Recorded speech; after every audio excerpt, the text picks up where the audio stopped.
heart, be mindful of your health. Dear products Nadia Makeup, I welcome you to Sigma Health and Beauty. You can call us the Beauty Embassy. Who pursue beauty more revealed with quality makeup products. There is only one place. The Sigma Health and Beauty 2022 Ghana Makeup Awards Beauty Retail Business of the Year. Of course, we are the defending champions. World-class makeup brands and Quaniet on, you name it. Maybelline, Dark and Lovely, House of Tara, and many more. Your professionalism in the beauty industry is unmatchable. Bramientra the proper way of applying our products. Sigma Health and Beauty, Yewa Accra, Makwala, Georgina Stores, and Rollins Park, Gate 4. Fryer in 0248 138 596 and 0201 408 186. Or visit our online shop at www.beautyavenuegh.com. Sigma, your beauty, our joy. Welcome to the Ghana ICT Hub, a partnership between MTN Ghana and the Government of Ghana through the Ministry of Communications and Digitization. MTN pledged to support Ghana's digitization agenda in line with its ambition to lead the delivery of digital solutions for Africa's progress. In fulfillment of this pledge, MTN Ghana has committed $25 million toward the realization of the Ghana ICT Hub project. The objectives of the Ghana ICT Hub project is anchored on the following: to create an ICT-enabled environment for human capital and ICT skills development, to develop an ICT ecosystem through remote access delivery to facilitate job creation for national development, to provide a modern, state-of-the-art physical infrastructure to serve as a pillar for the digital Ghana agenda. The physical infrastructure, when completed, will provide 4,000 square meters of space with the following facilities: laboratories for technology training and research, innovation hub,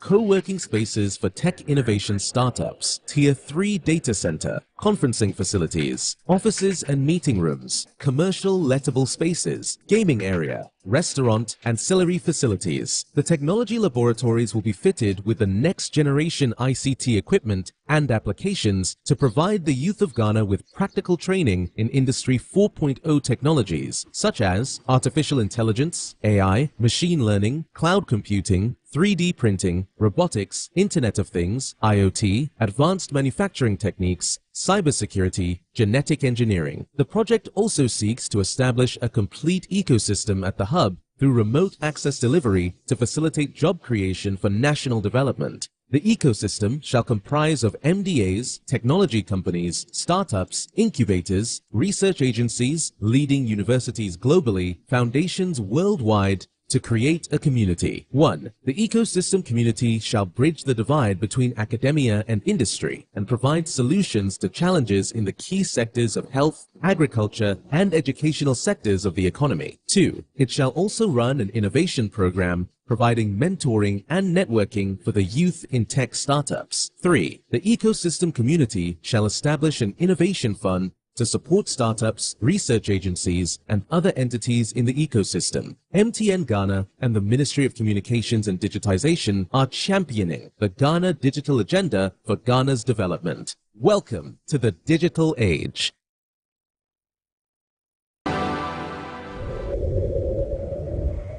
Somebody's on the label to work is work. You understand? Don't see it as the label is giving you the platform or the opportunity. You are there to work, because when the money starts coming, the label is going to take their cut.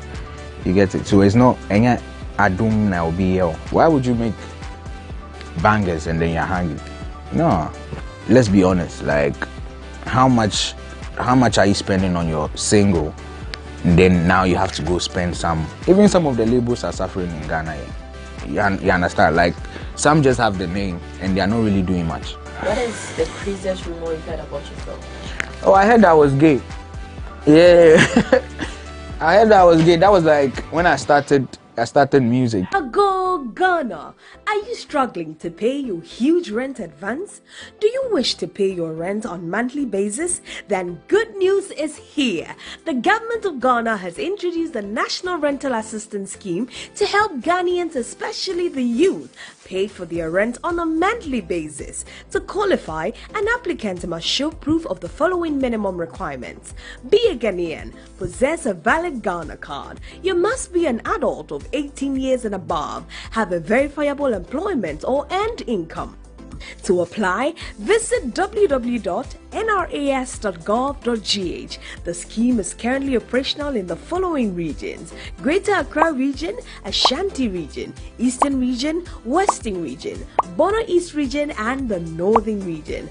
For further inquiries, contact 0551 341 515 or 0550 408 879. National Rental Assistance Scheme, making renting accessible for all.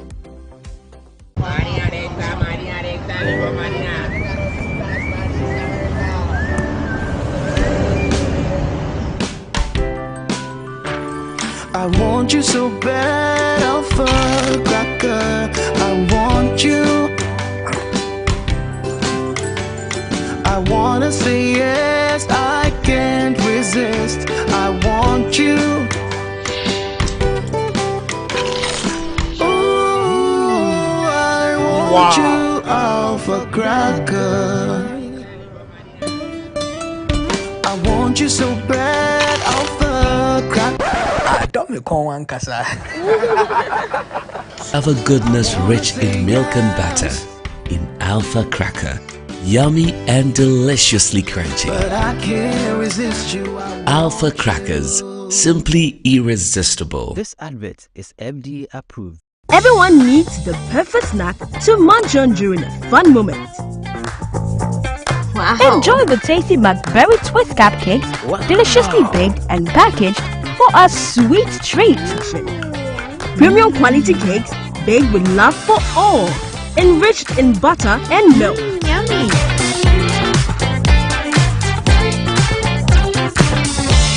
Oh, McBerry Twist cupcakes, simply irresistible. Try one today. This advert is FDA approved. Now, back canocre. Susu sang pine, be a want on and be a man in quite baby. Mommy, you first can see about Kotoso. People send me sicker from Lemonade Finance. While Brian did the shade and left me £2. Lemonade Finance. Say they're sending money back home from UK, Canada, and now US. I accepted a instant charges. Exchange rate in Suya. Unbeatable. We should be promo code Dr. Like £10, $10, and $10 for the first transaction. With this send this guy download to Lemonade Finance.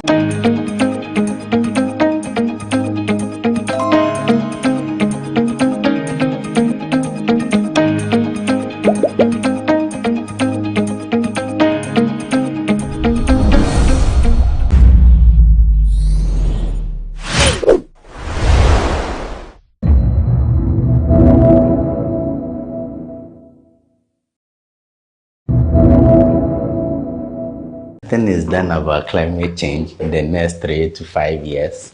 I'm not an angel of doom. I will assure you that we will need air conditions to walk on the street because the trend that we are seeing suggests that the temperatures will keep increasing. Warming waters and plastic waste have contributed significantly to the depletion of fish stock in global waters. The situation is not any different in Ghana, and artisanal fishermen are the ones suffering the brunt of this. According to the World Bank, about 25% of Ghana's potential catches may be lost to climate alone.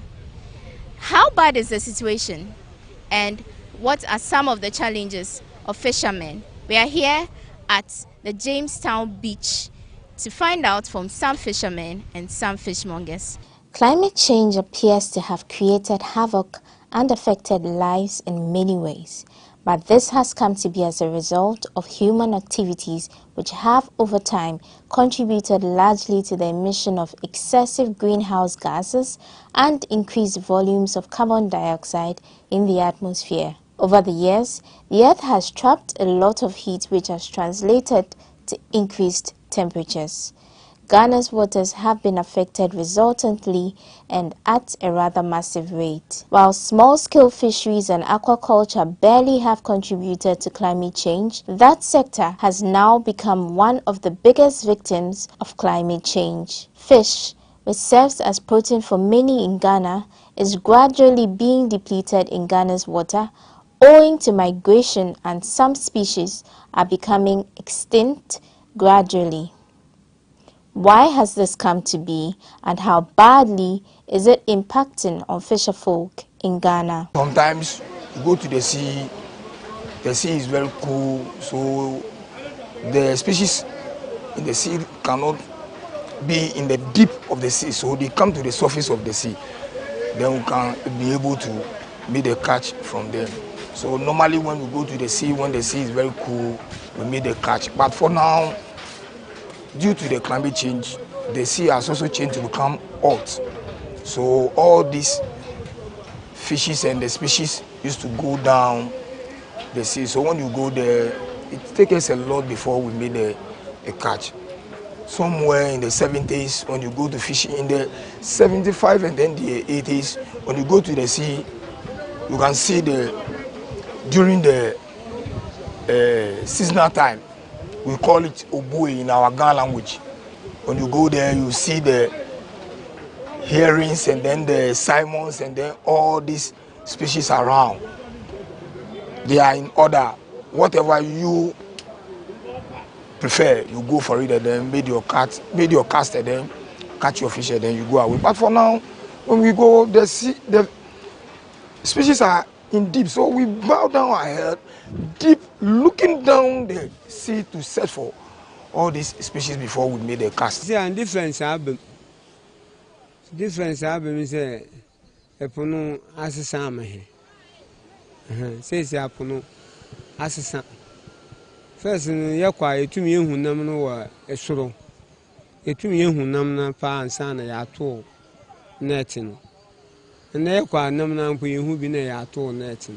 Ja wada na ba ya fine. Onu na etumi ya kwa ye nam na wada na ya basa. Ndi nam na kwa wo ye bi. O na nye sa na sti. Na sa time na nam wo pa ekopo na enya nam.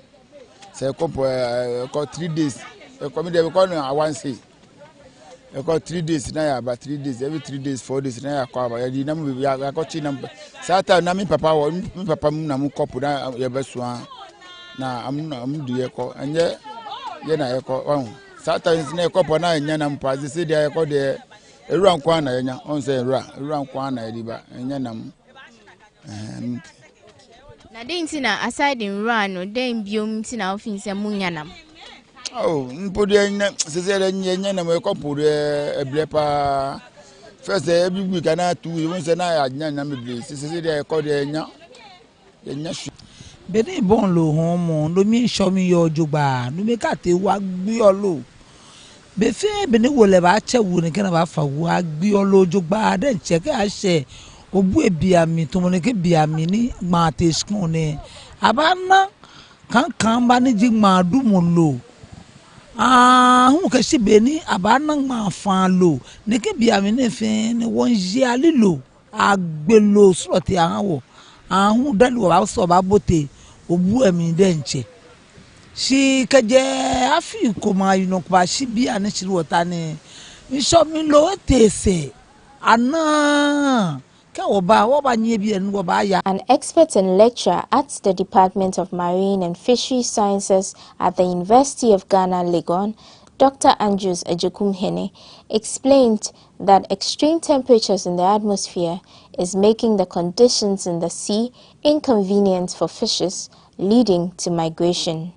The climate is changing, as most of us are aware, and the driving force or the number one culprit is the fact that we are introducing a lot of carbon dioxide into the atmosphere.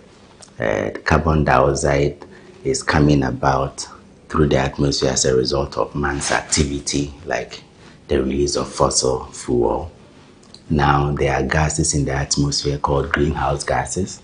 Their main role is to trap this heat and make life on Earth bearable. It is important because that heat helps plants to photosynthesize It helps us to even dry our clothes when. So the point is that it is a fact that the climate is changing. One of the key effects of climate change, as we know, is increasing temperatures. And that is where the impact on the marine system comes in. Every organism, including man, have a temperature range within which we are most active. And that is true for animals also in the ocean. Now, with the changing climate, this temperature range has been exceeded. We are having temperature extremes, and that is making life in the ocean unbearable. Imagine you in a car with the windows rolled up and the sun at its hottest best. You can imagine how uncomfortable you are. So first of all, animals in the marine environment are very uncomfortable because of this increase in temperature. For fish, they can be stressed. Every animal can be stressed, just like human beings can also be stressed. So when the temperatures are high, the first thing that sets in is that the animals are stressed, including fish. Now, every animal also lives in a habitat. A habitat is just an area where the animal operates best. When the temperatures increase to a certain range, these habitats begin to be impacted. And once a habitat is impacted, two things will have to happen. The animal will have to move and find a comfortable area to live, or they die off. So one of the other impacts of climate change on marine life is migration. They either move from the area or they die. And that is why now we don't have a lot of fish in our system than it used to be. I always discuss with fishermen and I ask them, is it possible that the surface waters are too hot for your fish and so they have gone into deeper waters where your nets cannot get to? Because we have other vessels coming and they get the fish all right. So how come our local fishermen are not getting? The waters are hot and the fishes have gone deeper. Aside from this, he said climate change has contributed largely to the bleaching of coral reefs and fish food, which disturbs the ecosystem of the sea and in turn impacts on marine life. In the marine environment called coral reefs. Coral reefs are one of the most biodiverse ecosystems because they provide habitat for several and different species of animals, including fish. All the ornamental fish you see in aquaria come from the coral reefs. Now, whenever the marine environment is heated up, these coral reefs bleach. And the bleaching is just that they give out their color. There's an organism in there called zooxanthellae. When it's heated up, it expels the color and the coral becomes white. So you see the coral as bleached. That's the scientific term, coral bleaching. When this happens, that ecosystem is not conducive again for any marine animal at all. The climate is affecting the food for the fish. Some of the fish feeds on, we call them zooplanktons and phytoplanktons. They are microscopic organisms. They are driven by temperature. If the water is too hot, these organisms will just leave the area. And like humans, I always use humans as reference to make it easy to associate with. Every animal also moves with food, water. So where the food is, that is where the animals will go. So if these phytoplanktons are moving as a result of temperature, then the fish is going to follow. And so if they were in area A, now the temperature is hot, they will move to area B. And if we can't get there, then they become inaccessible to us. Dr. Jekumhene also noted that climate change is one of the reasons rare species sometimes die and are washed ashore in Ghana's waters. Basic physics, or let me say elementary science, told us that water, when it's heated, can hold less oxygen than when water is colder.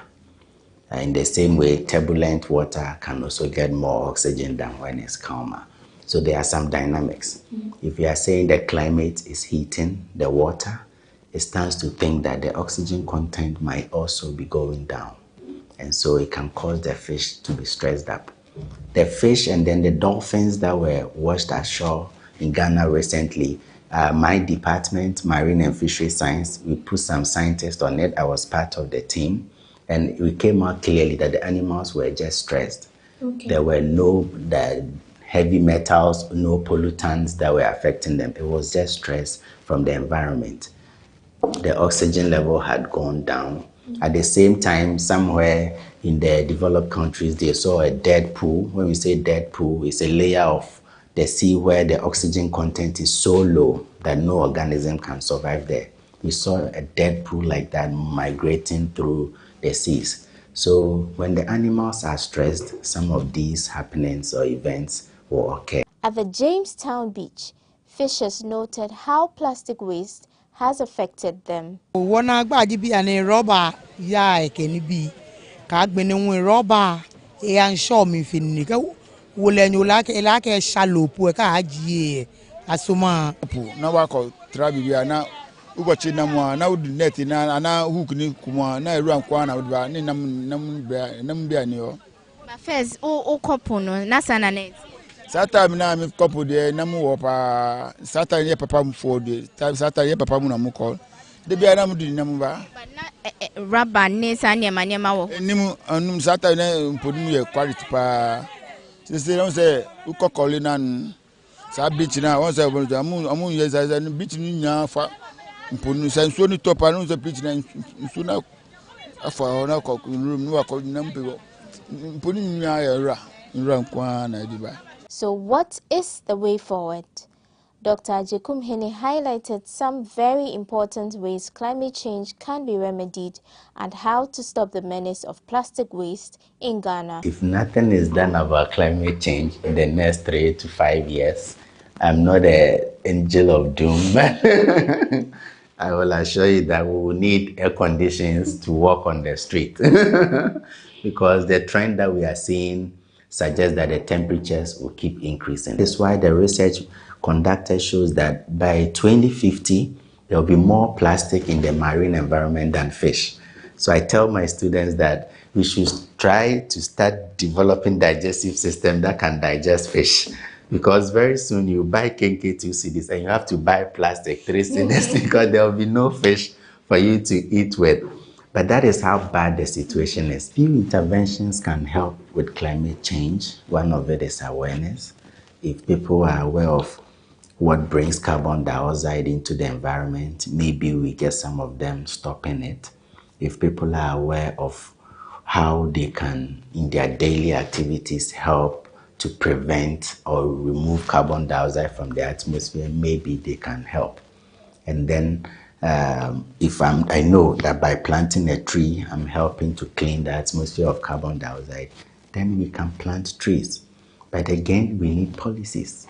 Everything seems to come down to policies because you can try to connect the dots and you realize that policy needs to come in. If I'm planting a tree today and my grandchild cannot sit under the shade because someone is going to cut it, then I'm not doing anything. So we need policies that are going to make the environmental system well catered for. My learned brothers, the lawyers will say that let the punishment fit the crime. If someone is cutting a tree, what are we doing to the person? But here you see people felling the trees all over. So there's not even, I was speaking to a restoration company, I don't want to mention their name, and they told me that we are supposed to plant trees, but we don't even have the encouragement because we know that tomorrow someone who didn't even take part will come and fell it. I know a lot of African countries that have banned the use of plastic. There are other countries that say we will not ban outright the use of plastics, but let us ban single-use plastics. But in Ghana, anything goes. We are using every type of plastics. And because it is also cheap and sometimes free, that is why we discard it easily. So if you use the plastic, let's put a value to it. You buy the plastic that you use. I was in Kigami's hometown, Rwanda. I bought corn. They put it in a paper bag for me. You can't send plastic into that country. Ghana can. We have a lot of examples to learn from by way of policy. If we had these policies in place, that would be a first step. And then we can look at how we can clean what is already there. So at this point, I'm going to buy some fish from our father Niama, and he's going to tell me the difference between what it was before and what it is now. Pachometon am 50 cedis. But you can say 50 cedis and kinda now co-fishing. And now 50 cedis and natural me difference. First time you come, we better now 50 cedis. But when you wait to say we need 50 cedis. That time they near me boy, they say they are near boy. Wow, until say we better 50 we make to match me. Let me be no ma. That mean me turn one. Say me 150 300. Until say we better me pesa me 50. Match with me na me give am. So what he's saying is before now, before now, if I was buying 50 cedis fish, it would be the entire thing in the pan. But because they don't get fish now, this is the amount of fish I'm getting for 50 Ghana cedis. Into mama we wow. My two so wow, come. My old friend. So this is 50 cedis worth of fish, and we have noticed the vast difference according to him, what was and what is now. So we know how dire the situation is. In a few years to come, if we do not deal with the issue of climate change, we probably may not have any fish to buy. My name is Wanda Amihegan, reporting for GhanaWeb TV.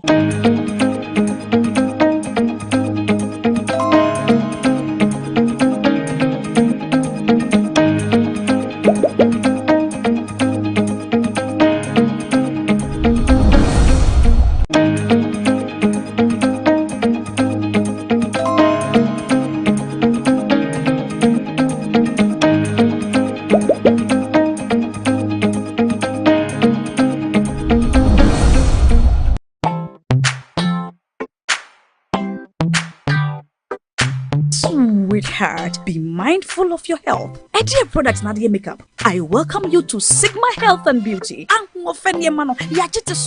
You can call us the Beauty Embassy. Who pursue beauty more revealed with quality makeup products. There is only one place. The Sigma Health and Beauty 2022 Ghana Makeup Awards Beauty Retail Business of the Year. Of course, we are the defending champions. World-class makeup brands and Gwanyet on, you name it. Maybelline, Dark and Lovely, House of Tara, and many more. Your professionalism in the beauty industry is unmatchable. Bramientra the proper way of applying our products. Sigma Health and Beauty, Yewa Accra, Makola, Georgina Stores, and Rollins Park, Gate 4. Fryer in 0248 138 596 and 0201 408 186. Or visit our online shop at www.beautyavenuegh.com. Sigma, your beauty, our joy. Welcome to the Ghana ICT Hub, a partnership between MTN Ghana and the Government of Ghana through the Ministry of Communications and Digitization. MTN pledged to support Ghana's digitization agenda in line with its ambition to lead the delivery of digital solutions for Africa's progress. In fulfillment of this pledge, MTN Ghana has committed $25 million toward the realization of the Ghana ICT Hub project. The objectives of the Ghana ICT Hub project is anchored on the following: to create an ICT-enabled environment for human capital and ICT skills development, to develop an ICT ecosystem through remote access delivery to facilitate job creation for national development, to provide a modern, state-of-the-art physical infrastructure to serve as a pillar for the digital Ghana agenda. The physical infrastructure, when completed, will provide 4,000 square meters of space with the following facilities: laboratories for technology training and research, innovation hub, co-working spaces for tech innovation startups, Tier 3 data center, conferencing facilities, offices and meeting rooms, commercial lettable spaces, gaming area, restaurant, ancillary facilities. The technology laboratories will be fitted with the next generation ICT equipment and applications to provide the youth of Ghana with practical training in Industry 4.0 technologies such as artificial intelligence, AI, machine learning, cloud computing, 3D printing, robotics, Internet of Things, IoT, advanced manufacturing techniques, cybersecurity, genetic engineering. The project also seeks to establish a complete ecosystem at the hub through remote access delivery to facilitate job creation for national development. The ecosystem shall comprise of MDAs, technology companies, startups, incubators, research agencies, leading universities globally, foundations worldwide, to create a community. 1. The ecosystem community shall bridge the divide between academia and industry and provide solutions to challenges in the key sectors of health, agriculture, and educational sectors of the economy. 2. It shall also run an innovation program providing mentoring and networking for the youth in tech startups. 3. The ecosystem community shall establish an innovation fund to support startups, research agencies, and other entities in the ecosystem. MTN Ghana and the Ministry of Communications and Digitization are championing the Ghana Digital Agenda for Ghana's development. Welcome to the digital age. Go Ghana! Are you struggling to pay your huge rent advance? Do you wish to pay your rent on monthly basis? Then good news is here. The government of Ghana has introduced the National Rental Assistance Scheme to help Ghanaians, especially the youth, pay for their rent on a monthly basis. To qualify, an applicant must show proof of the following minimum requirements. Be a Ghanaian, possess a valid Ghana card. You must be an adult of 18 years and above, have a verifiable employment or earned income. To apply, visit www.nras.gov.gh. The scheme is currently operational in the following regions: Greater Accra Region, Ashanti Region, Eastern Region, Western Region, Bono East Region, and the Northern Region. For further inquiries, contact 0551 341 515 or 0550 408 879. National Rental Assistance Scheme, making renting accessible for all.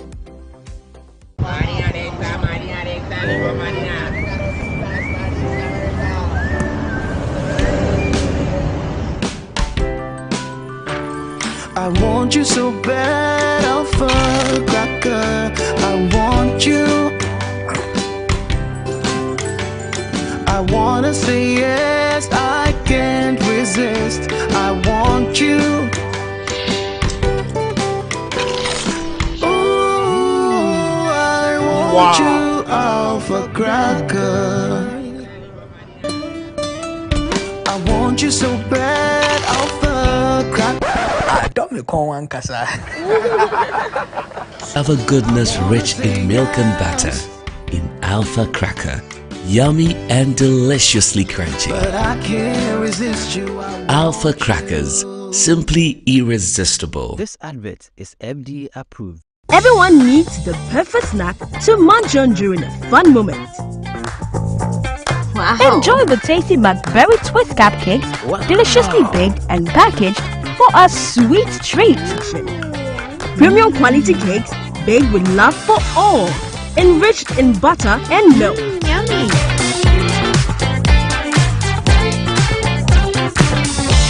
Oh, McBerry Twist cupcakes, simply irresistible. Try one today. This advert is FDA approved.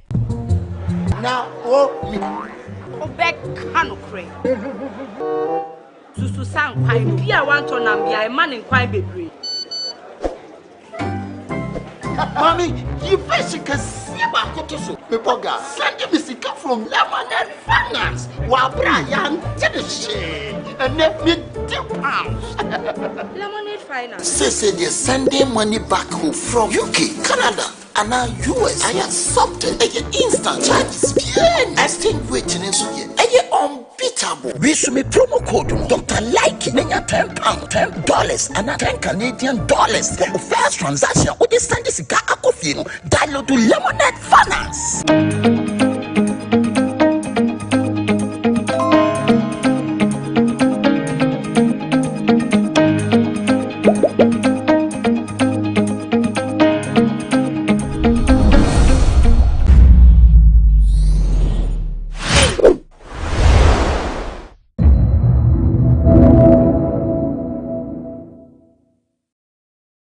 Somebody's on the label to work is work. You understand? Don't see it as the label is giving you the platform or the opportunity. You are there to work, because when the money starts coming, the label is gonna take their cut.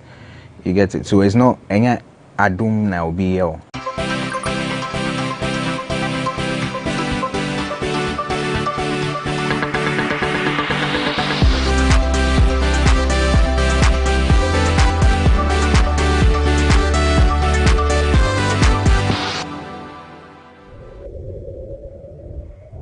And we are on. You're welcome to another edition of Talkatainment here on GhanaWeb TV, and I am your host Elsie Lamar. I have here with me the handsome Mr. Drew. Hello. You're welcome. Thank you. It's been a while. Not really. Not really. Yeah, not really. Yeah, you've been around. Yeah. I get it. So let's delve right into it. Great. Have you met your lookalike yet? Yeah, I have. So, unlike others, you are actually cool with them?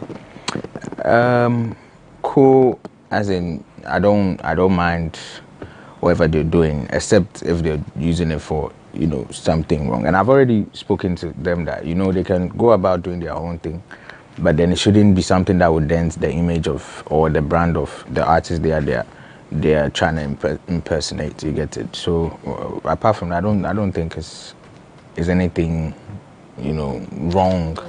Yeah, it's more of a blessing. That's how I see it. Yeah. But I feel like people who have lookalikes, there's some sort of, you know, attention. The attention that you have got is like in the long run is being divided. Don't you think that is the case, and it could further jeopardize whatever thing that you have? No, I don't think so. Why would people know the original, and people know that it's just more of like a fandom thing? You understand? It's not really. I don't think that people would book. You'd have a show, or you want to organize a show, and then you go and call a lookalike instead of the actual artist. I don't think you would do that. People with low budgets will do it. Nah, I don't think so. Really? Yeah, because you can't fool the audience. The audience are not fools. You understand? They are intelligent people. Ghanaians are intelligent. You understand? So if you want to fool somebody, no Ghanaian people, nah, we'll catch you. Those not big stages, but those rural settings where maybe, because now they are celebrities too. Celebrities, I don't think so. Really? Yeah, I don't think so. I think that we just need to like watch. We need to watch who we give the celebrity title to. You understand? Because you can't just be calling anybody a celebrity. You're just giving people pressure. But the dictionary definition says a celebrity is a popular person, so we can't change that. A celebrity is a popular person? Yes. Oh wow. Okay, then I think that has to be revised, because it means that if I'm popular today, then I'm automatically a celebrity. Exactly. Oh wow. Okay. So I didn't know. Yeah, well, then we need to revise it, because that's crazy. Yeah. Me, I don't know, and I don't think that people would. Well, if you say they are celebrities, then fine. They are celebrities based on the fact that they are popular. Okay, then I can't fight. Honestly, I can't fight it. All I'm gonna say is, it gives people pressure. You understand? Because once you're a celebrity, you are named a celebrity. It means financially you're okay.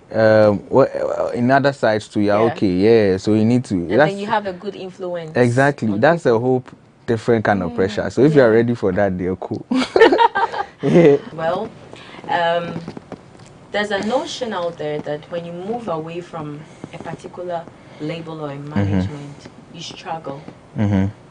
I don't know about other places, but here in Ghana, they said it's fast becoming a trend. Do you see yourself towing that tangent? First of all, I don't know who started that myth, but I don't think it's totally true. Usually it's based on what your agreement with the label was. You understand? That's what people keep forgetting. Somebody's on the label to work is work. You understand? Don't see it as the label is giving you the platform or the opportunity. You are there to work, because when the money starts coming, the label is gonna take their cut. You get it? So it's not any adum now BL. You understand? You are there to work. Once that's why there are contracts, and then when your contract ends, you move on. You understand? So usually it's based on what the agreement that the artist went on the label with. Sometimes you can't perform the songs that they made for you, because sometimes they like pay everything concerning the song, even get you writers and stuff like that. So that one, probably they own the songs to they own the rights to the song, and probably you might not be able to perform it. So it's different things. It's more of a work-based thing. It's not like, oh, once you leave the label and that's it. Once you leave the label and that's it. And sometimes people need to measure the label's ability and what they've been able to do over the years, and then compare it to the artist's ability to, and the artist's energy as well. You get it? Yeah. So it depends. It is so many factors, but honestly, I don't believe that's an issue. Yeah, because outside the country, people have moved to one label to the other, and they're always doing well. People have moved from being on a label to like being independent, and then they've done so well. They've opened businesses aside the music. They've opened like brands, clothing brands, you know, makeup stuff, and they're doing so well. So it's a myth. Honestly, it's a myth to me. So in your case, is it flexible? Are the terms flexible? When you leave, are you supposed, do you still have access to performing your songs and stuff like that? In terms of the whatever contract or like the terms in there, I wouldn't want to, you know, speak about because those are like confidential. Okay. But everything is cool and sweet. Okay, but then have you identified some of the areas that you feel like could be a little bit of challenge, stepping aside or moving away from that side? Maybe certain things that you were helped to do, like you had hands around to help you with, maybe doing it alone. Are there areas like that that you have identified? I have people working under me, even though I'm an independent artist. I have a team that's working for me. You get it? So regardless, I'd have people. I have somebody who's going to be a booking agent. I'd have a road manager. I'd have a PA. I'd have, you know, an administrator. I'd have people working for me. You get it? Because at the end of the day, I'm a brand as well. So independent doesn't mean that I'm doing things on my own or I'm doing it myself. I'm picking calls myself. I'm sending emails myself. No. Rotimi was in Ghana. I don't want to talk about this, but I have to. He was in Ghana, and I felt like he has a song with Eugene now. What's your relationship with Eugene now? We're cool. That's what they would say. That's what they'll all say. We're cool. Yeah. But hey, he was in Ghana, and I think they worked on a project together. And do you think that it's, I don't know, but there are sessions out there that maybe because you guys were not cool, that is how come someone like Eugene did something with Rotimi? Oh no, I think Eugene is already he signed to Empire Music, Empire, right? And then Rotimi is also on Empire. And aside that, I heard that he saw the video and then of Eugene and he liked it. So I think that's something that's happened for Eugene, and I'm happy for him. I don't think it's about anything else or nah. It's just pure vibes that he liked the vibe and then he jumped on it. Aside that, I don't think there's anything. Okay. What's your relationship with Eugene now? Yeah. With Rotimi? I never had a relationship with him. You understand? So I don't know. No. Okay. How do you relate to him now? Relate to him? Yeah. Like, as a colleague artist, like a fellow artist. Are you so cool? Like no tension? Oh no! How can there be tension? Did you see? He doesn't have a grudge with me. I don't have a grudge with him. So how can there be tension? But did you see him when he came to Ghana? No, I didn't. Wait, well, was I even in Ghana by then? When was it? When was this? Rotimi was in Ghana. I think that should be somewhere in February or March. Because in March I was in the UK. Yeah, either February or March, one of them. I don't think I was around. Oh, okay. All right. Growing up in the industry space, maybe there are times that a lot of things happen, maybe on stages, backstages and stuff like that. What would you recall as your most interesting encounter, maybe with a colleague, whoever it might be, on stage, backstage, something interesting that ever happened? I haven't fallen on stage before. You haven't been booed off stage? Booed off stage, never. Never. Even when I didn't have a hit song. Yeah, you go feel the energy. I bet you there, you dance. So even if you don't sing, cry, you just do some. Even if I don't dance, we give you good music. You understand? And we entertain you. Because I'm always interacting with my fans, regardless of whether they know my song or not. You understand? They are always like, oh, Charlie, how we could do them? Yo, what's up, you guys? You know, I talk to them. I talk to the fans. So you feel like, nah, you're part of the performance. So me, never. I haven't had any, you know. When was this? I performed at Nima just recently for the Salah Fest. And then they introduced me. Everybody was just quiet. I was like, these people don't be stubborn. First song, third song, everybody started jamming with me. You understand? I think that's like the hardest crowd. Why were they quiet though? Hardest crowd. No, I don't know. But usually, I think that probably they just want to see if you're gonna shake, or they just want to see if. No, but your songs are hits. Oh yeah. So it's supposed to hit from the start. They don't care about that. No. They don't care. They will literally stand there and watch you. But yeah, by the third song, they were jamming with me, and I think that sometimes it shows your strength as an artist. It puts you on your toes. Yeah, your strength as an artist. Like if you can't move this crowd, you can't move anybody else. But do you feed on the energy? Yeah. Of the crowd. Yeah, that's what I'm saying. Imagine you are introduced on stage and everybody's like sitting there watching. Usually I just tell you to get up because you're about to jump. You understand? Yeah, if you are not ready, probably I might leave. Because, we all feed off each other's energy. You are there to have, it's a show. You are there to have fun. Don't come sit down and assume, if you want to sit down, you can stay at home and then sit down. You get it? But as far as you're there, we are there to jam. Performers have been booked. You understand? It's a performance. Even though you're watching somebody, you are part of the performance too. You understand? So, yeah. So the crowd at the Nima Fest or whatever, would you describe that as the most challenging crowd you've ever had to encounter? Nah. Stubborn.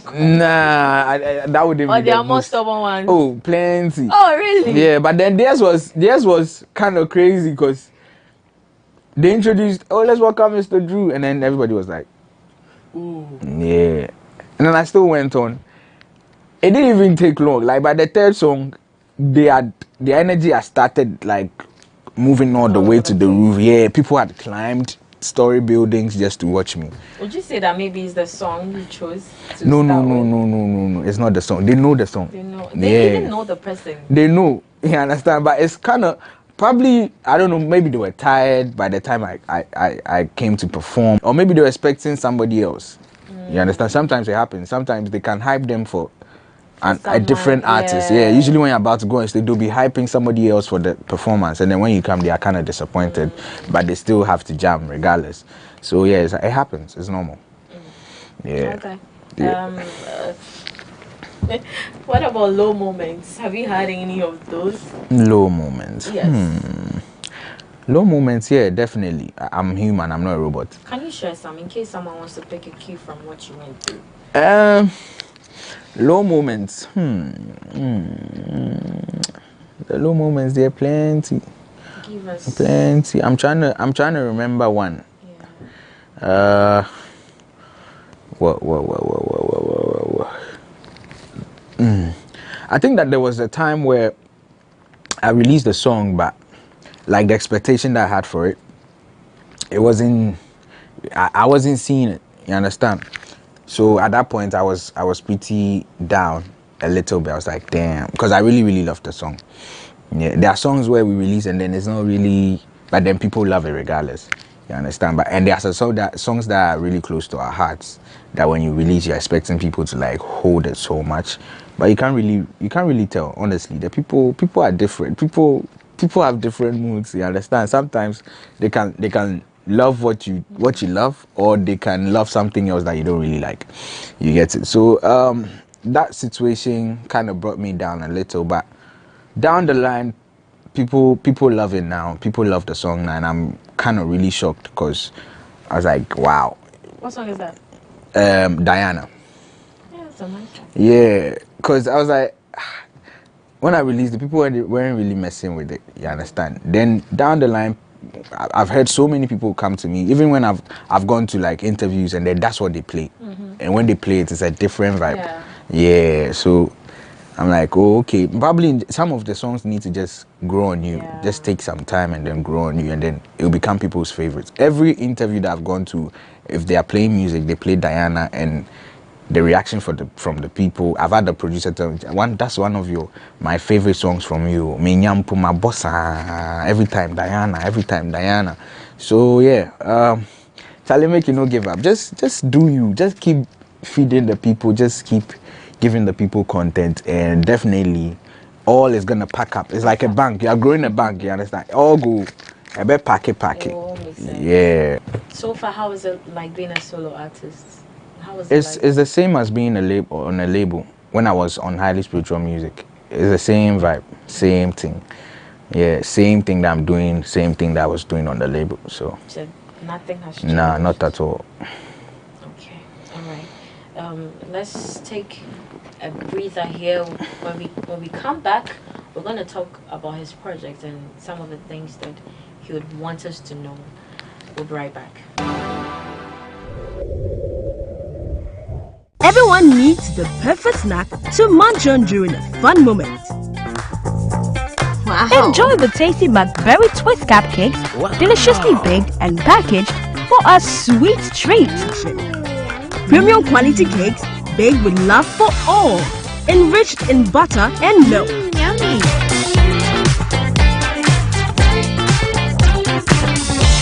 Oh, McBerry Twist cupcakes. Simply irresistible. Try one today. This advert is FDA approved.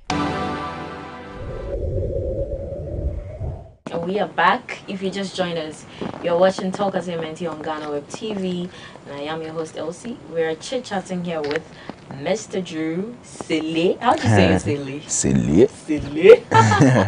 Trademark. Yeah, man.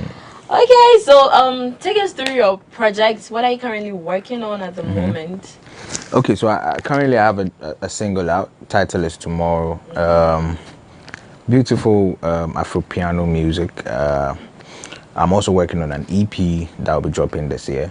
I'm working on a concert as well, aside the Sele concert that I do every year. I'm going to do that still, but I'm looking at a paid concert, a very planned, well produced, with like nice stage setting for my fans that just want to pay and then come watch me perform live.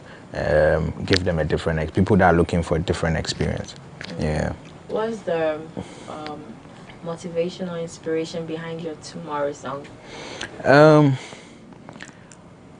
Okay, so I just felt like I had to drop a song that could motivate my fans, because things have been hard these couple of months, from the currency dropping, and people complain. I've heard people complain about so many things from everybody. Yeah, like it'll be shit. So I'm like, Charlie, make I drop something that would at least inspire somebody to go on their daily hustle and go for what they want at the end of the day. Yeah, so that's the idea behind Tomorrow. So where are some of the places that I know as people in the art space, you draw your inspiration from a lot of things? What are some of those things for you? Where do you get your inspiration to write your songs? Well, usually I observe what's happening around me. Story from people online. Even my fans can literally DM me. You get it. So yeah, I derive inspiration from basically everything. Things around me, people around me, their stories, and also the beats. Has it ever dropped in your dream? I've had a couple of I've actually had a couple of sounds that I had a dream about, and then no, they are all on my phone, like my voice notes. As soon as I wake up, I have to record it, but I haven't had the time to work on them. But then I have a lot. Maybe those are the the world bangers. That's what God is sending you. Like, hey, my son, use this one. Yeah, but work on them. Yeah, I feel like everything takes time, and you need to like take your time to work especially with this type of work, you need to take your time. You don't have to rush it because you want to be here for a very long time. I don't want to do this 1 year, 2 years, 3 years, and then, you know, that's it. I don't want to rush through it. I want to take my time, grow with my fans, and then give them something worth a lifetime. You get it? Yeah. Yeah. Talking about, you know, wanting to do this for a short time, over time we have seen how some people within our space just all of a sudden, as they grow, things tend to become really, you know, some way. There's like a topsy-turvy ride in their career. Does that scare you sometimes? I think that's natural in everybody's lives. You understand? Even it's not just the music side. Even with work, the work that you're doing, it can literally collapse at any time. So there's always that fear. No, as in them becoming like veterans in the space. Oh. And nothing to show for it, sort of. Nah, I don't think so. I think that time has passed because now you could literally eat off your music that you've released like 5 years ago. You could still eat off it. You understand? As far as you're promoting your DSP, like the links to your DSPs, you could still be eating from it, still be getting your royalties from it. As far as you're registered to collecting, like music collecting bodies, you understand? Like they could take your monies for you, even when you're not releasing music anymore. So you'd realize that even the old producers and stuff, they've gone to upload their songs again on the digital platforms, and then they are making money off it because people are still streaming the old songs. When you go to the UK, they are always listening to Aso by Kwabna Kwabna. You understand? So yeah, you can always make money. Always. There's the music is a business, and then you can always make. It's not just fun. You don't just upload a song and then go and sleep. No. When last did you receive royalties? I think it was this beginning of the month, beginning of the year. Yeah, I was supposed to receive some last month, but it's still being worked on. So. But was it good enough? Yeah, even when you're splitting. Yeah. So you can't relate to that session out there that they are not doing their best. If you do your things right, you won't go angry. If you set things right, if you're uploading your songs to the right platforms, you've got the right bodies that you're registered to, who are going to be taking your royalties for you. Why would you make bangers and then you're hungry? No. Yeah, there's synchronization, there's money from streams. You can literally do a soundtrack for people or use your song. They could literally you could sell your song for a Netflix movie or something. They could synchronize it and then you can get paid for that. You understand? So there are so many ways to it. Sometimes people just see one side of it. There are so many ways. There are Ghanaian artists here. They are not so popular, but they are making so much money because their sounds are being used for TV advertisements.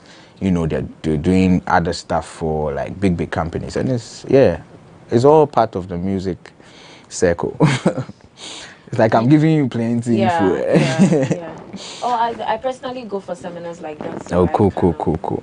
And you kept on mentioning about other lucrative ventures. Yeah. What are you doing aside the music? Aside the music, I'm into fashion too. Something that I want to do on the side. I'm also into acting. Like your own clothing brand? Not my own clothing brand, more of like modeling.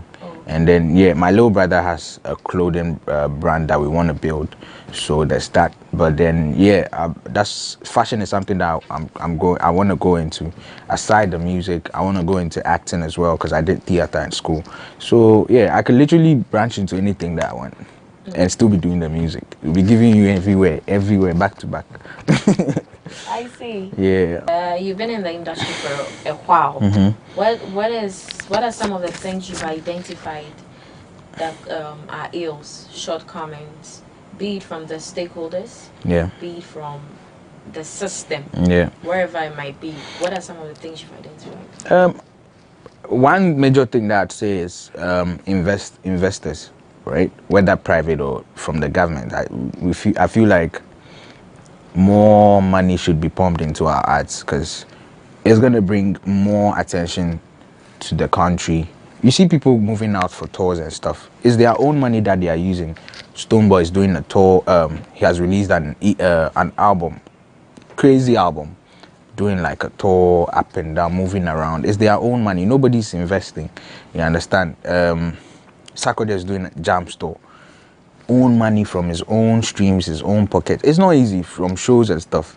So sometimes we just need, and sometimes the money that we put into our work is crazy. If we tell you how much we use for even like video shoots, to what we're wearing, to performances, what we put into our performances and everything, you'll be shocked.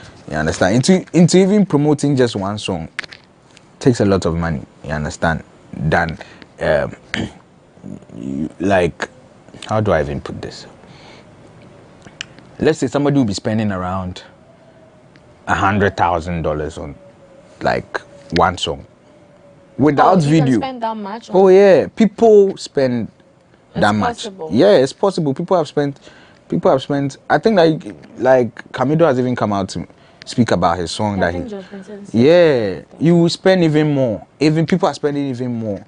So imagine like if we had me, I can't mention any amount.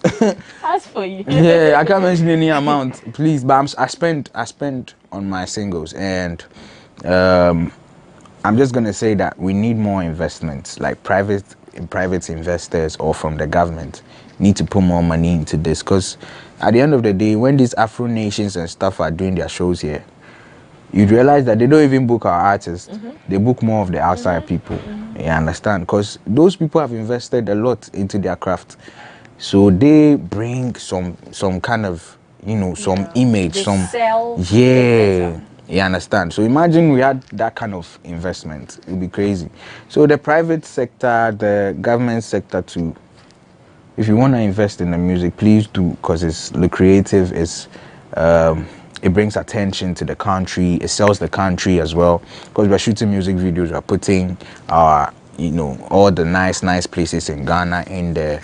We're selling our arts as well, our culture. So yeah, why not? Attitude-wise, are there some other things you have? Because it can't only be from investors. There are other people too that their attitude hinders a lot in terms of this. What would you say about that? I think that would move to just personalizing it. You understand? Because if you talk about attitude, people have bad attitudes, but then they do the work, they get the work done. So it's not even about attitude. Attitudes that affect industry, because there are front runners and there are people that what they do can dictate the stance of the industry. Yes. Exactly. That's what I'm saying. That it's being personalized. It's being how do I put it? I say we're putting it in one small, or focusing. It's being focused on one. Unity, not wanting your brother to be on the same stage, like something like that, No, it doesn't matter. All those things doesn't. It's because not wanting somebody to be on the stage. It's because there's no money. If there was money, everybody would be okay. Nobody would mind whether somebody is being on this stage and they're not being on this stage. Because at the end of the day, there's money being pushed into it. Everybody's doing so well.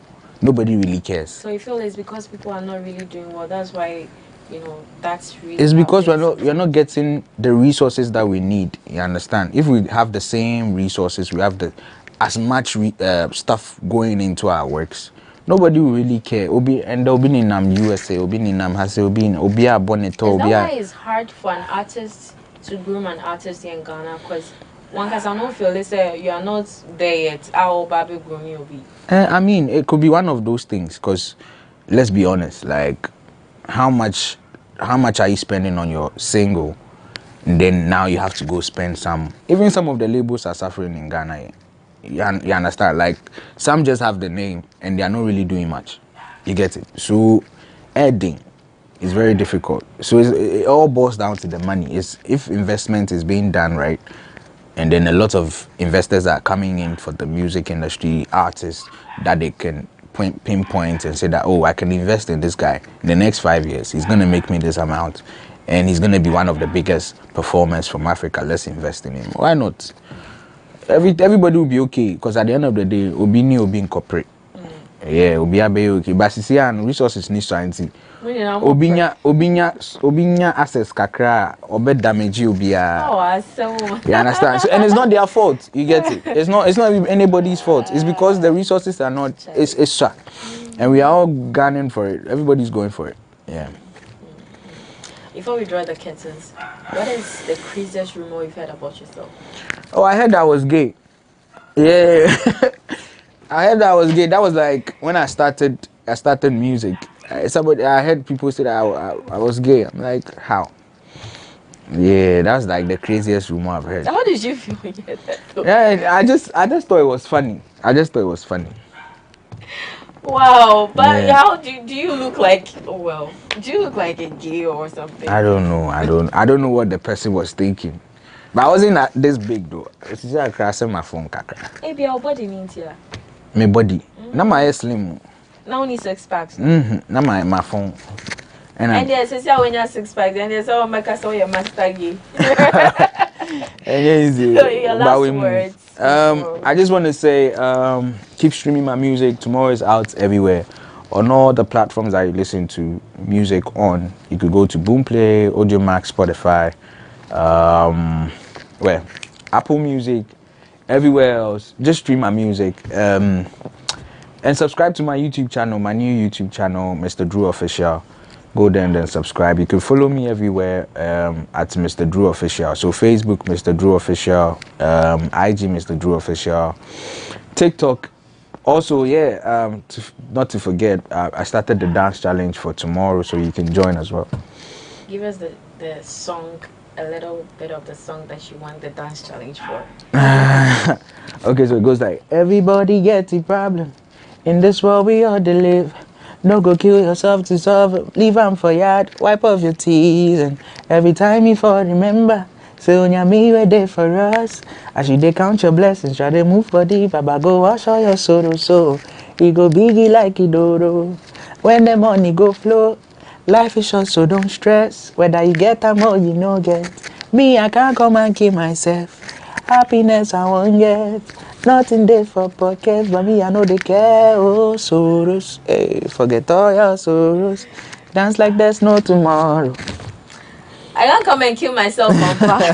Here's where we draw the curtains to this edition of Talk Assignments. I hope you had a good time, and we had a good time here too. So we catch you another time. Till then, be good.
I want to first thank the President for the prioritization of aquaculture as one of the key growth poles that will help the Ghanaian economy rebound.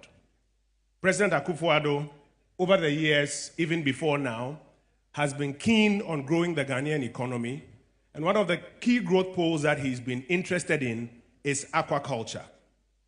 And that is why, even before today, investments have been made to put up this aquaculture training center. But not just this alone, the Anomabo Fisheries College, and ensuring that a number of our tertiary institutions, universities and colleges also take aquaculture seriously. Mr. President, I wish to inform you that the ministry has prepared a new Ghana National Aquaculture Development Plan to be implemented between 2023 and 2027. for the sustainable development of the aquaculture subsector. The implementation of the plan is expected to improve aquaculture production from 89,376 metric tons in 2021 to 211,697 metric tons by the end of 2027.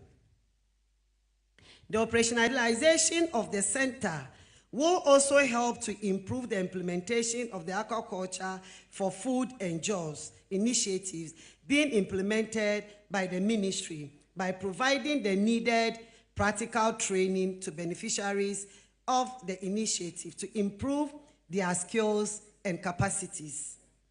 Mr. President, it is gratifying to note that the first batch of 24 students have been admitted to undertake 13 weeks training in various aspects of the aquaculture at the center.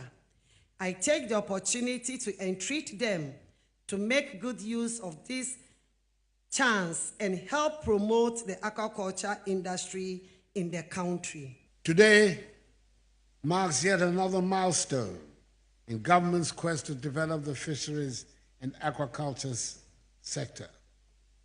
Just over a week ago, I was in Elmina in the central region to commission the 86 million euros Elmina Fishing Harbor project. Today, I'm in Amrahia, in Greater Accra, to commission the $12 million United States state-of-the-art National Aquaculture Training Center and Commercial Farm. The project, which reinforces the Akufo-Addo government's determination and commitment to the growth of the fisheries and aquaculture sector. It is estimated that some 3 million people are employed along the entire value chain of the fisheries and aquaculture sector.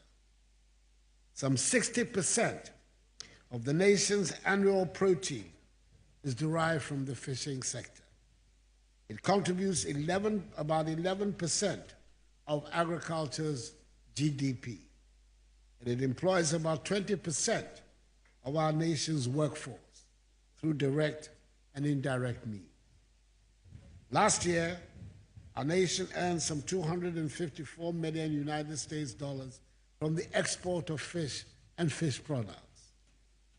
Sadly, our marine stocks face significant threats in the form of pollution, biodiversity loss, ocean dumping, overfishing, and other maritime threats, including overexploitation, illegal, unreported, and unregulated fishing, piracy, and trafficking.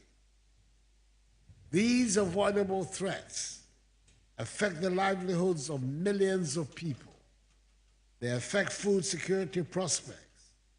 They affect critical infrastructure, and they affect important ecosystems.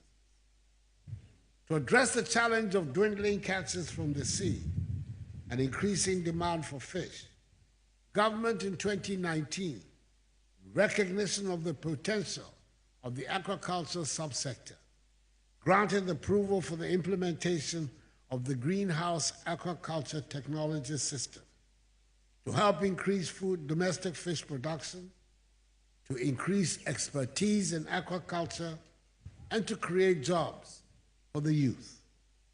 To this end, the salt cutting for the realization of the project took place in September 2021.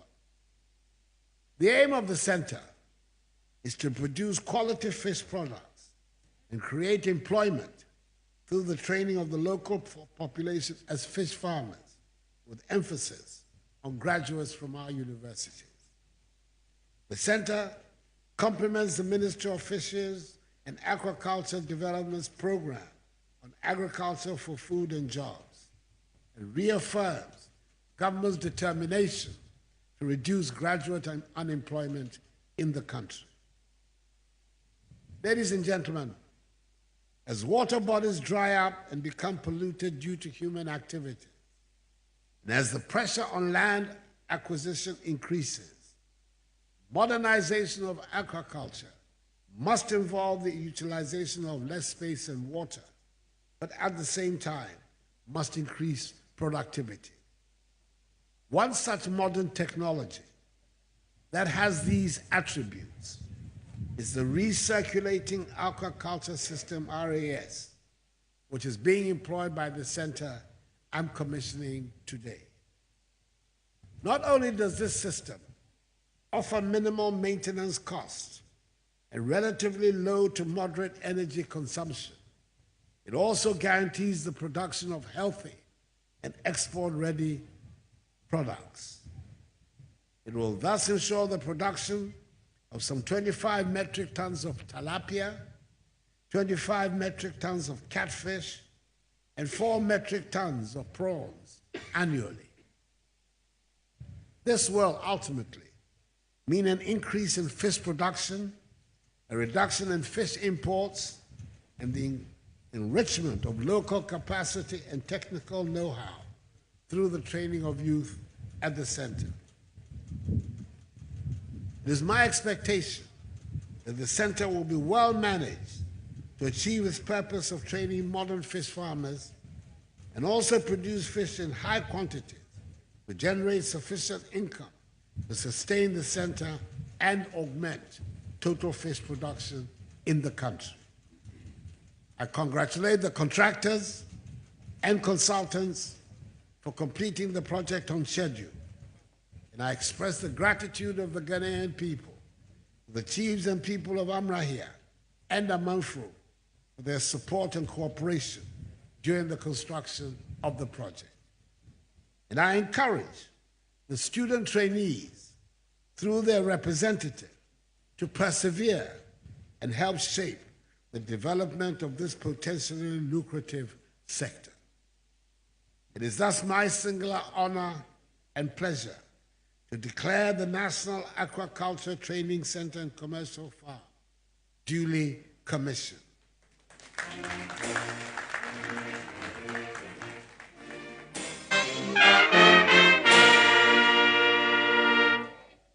May God bless the National Aquaculture Training Center and us all. May God bless our homeland, Ghana, and make her great and strong. I thank you for your attention.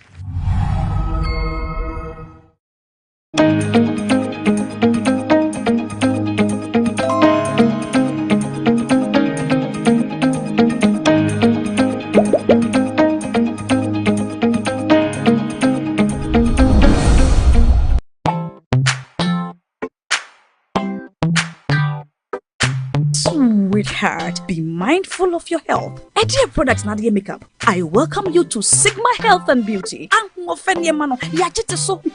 can call us the Beauty Embassy. We pursue beauty more revealed with quality makeup products. There is only one place. The Sigma Health and Beauty 2022 Ghana Makeup Awards Beauty Retail Business of the Year. Of course, we are the defending champions.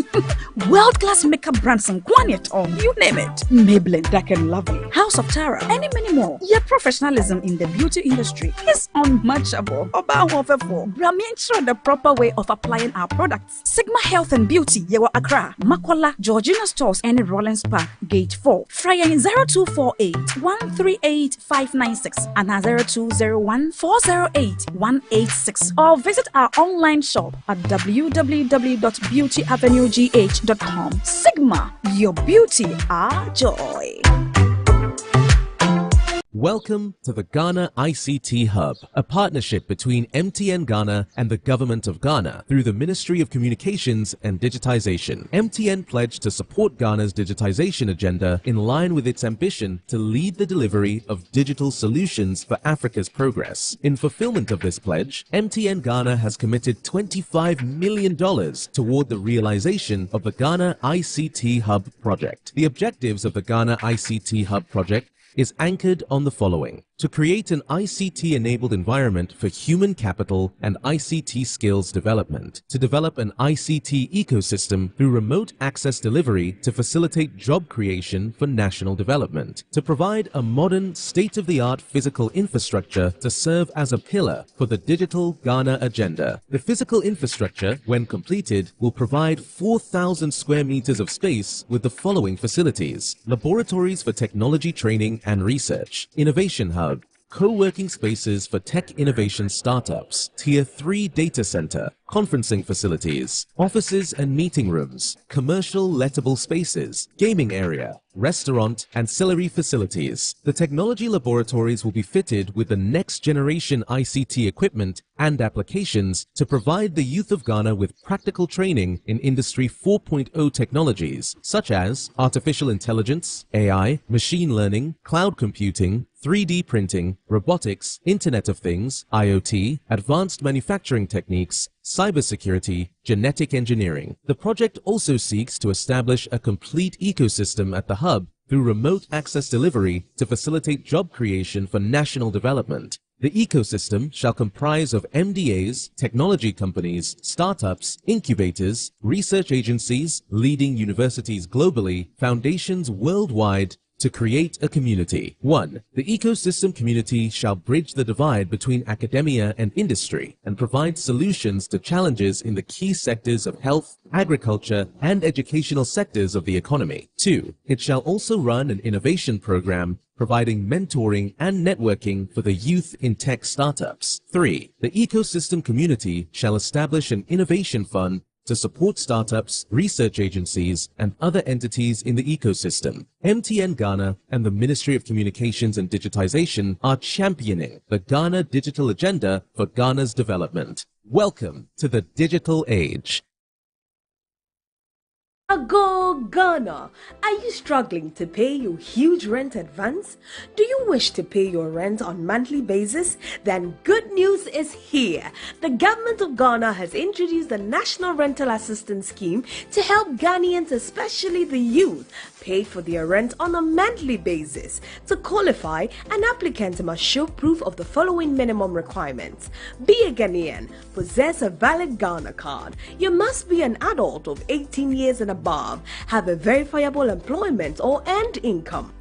To apply, visit www.nras.gov.gh. The scheme is currently operational in the following regions: Greater Accra Region, Ashanti Region, Eastern Region, Western Region, Bono East Region, and the Northern Region.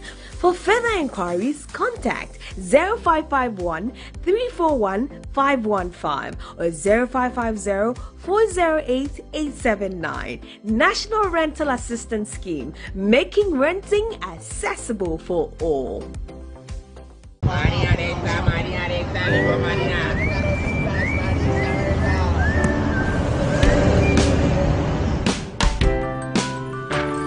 I want you so bad, Alpha Cracker. I want you.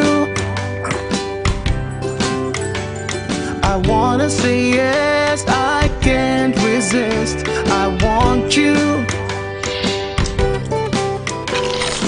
Ooh, I want you, Alpha Cracker.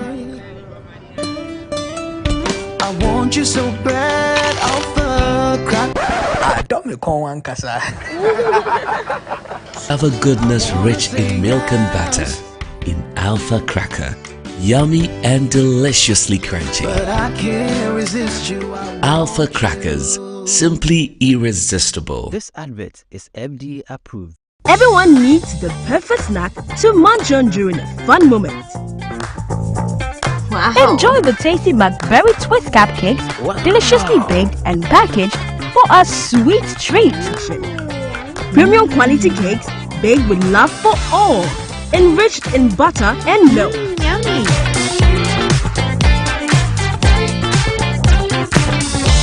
Oh, McBerry Twist Cupcakes, simply irresistible. Try one today. This advert is FDA approved. Now, back canocre. Susu sang pine, Pia want to Nambia, a man in quite baby.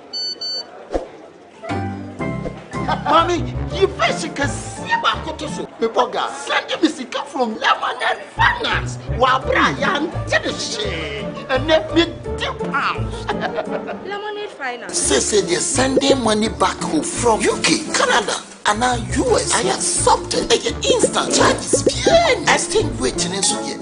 Unbeatable. We should make promo code Dr. Like menya £10, $10, and $10 Canadian dollars for the first transaction. With this send this guy download to Lemonade Finance.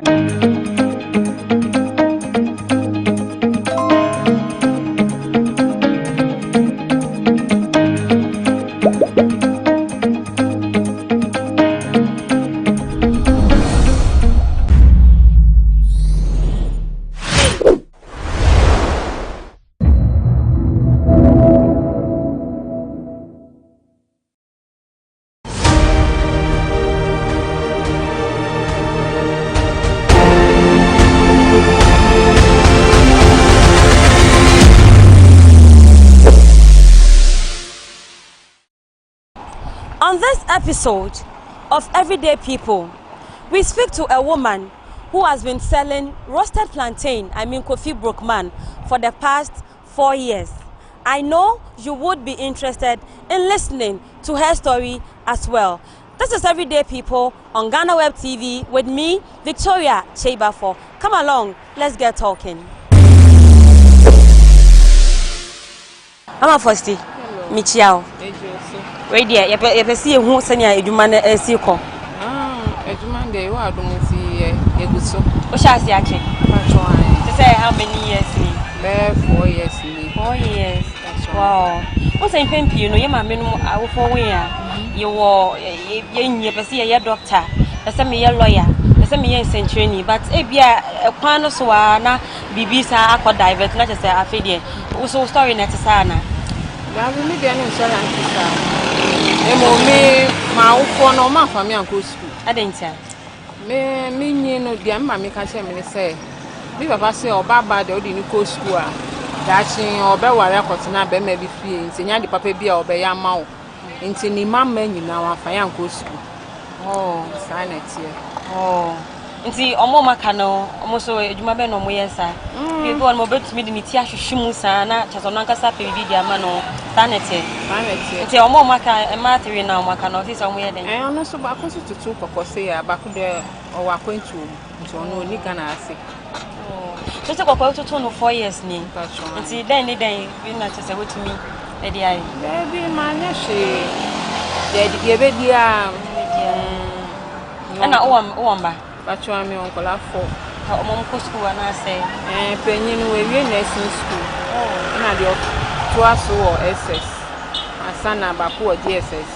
Na last born no KG. I see. O bon ho modern pa, modern de. O bon ho modern ye pa. Enti sisi ano say umba o ti ba ko sisi ono no nursing. We ni result mind ye nya posting.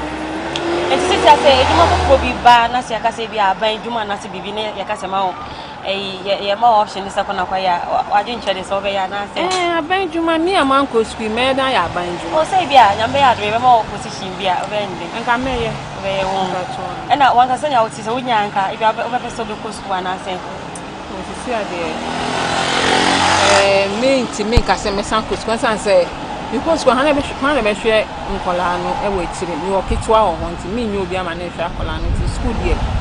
You need to meet me as Uncle School. I want to find out what I've been a man when you're not there for the Panama. Miss Miss hairdresser, and an hour person we and I'm person me. And so I brabono uncle and with your mamma to me.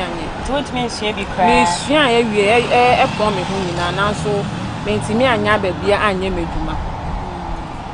Now, baby, Sika ni ho may be a meduma. Me nya boa fon so enwie ma menti. Enti kokoi one I will call baby call one or cofa e wo krom na say wo ye nse. Me fa odo me market. Me fa omo mo kọ kwan so ba me fa omo se. See. Ti kokoi say ti say nyegu yi so but on say ne bayri. For one no, dia ye ntwemu ya no e 3 cedi, dia metwemu no, enu ye 2 cedi. Market na cost o man for to. Mom ye to de bia market na to de bi so a enye. And see that maybe our baba no akasa mo mi. They said they also were nursing. Or to your mommy men nursing no. They say me fear for one to one. But they say obeya. Obra mi bless me mama pa enyenti me yire me hu se me boa no mum no aye ni nursing. But to one more change now of the senya o ya no any fenti no person obeya. Okay, ese eno so ti me boa e ma omo so nya bibi nti o se onye ni nursing we no obeya. So no ga say na ni betimi akọ ho no wetimi aye nko ade a. Betimi ama no kwa ho aye. So that was the story of Auntie Fosti. But there's one more question I would like to ask.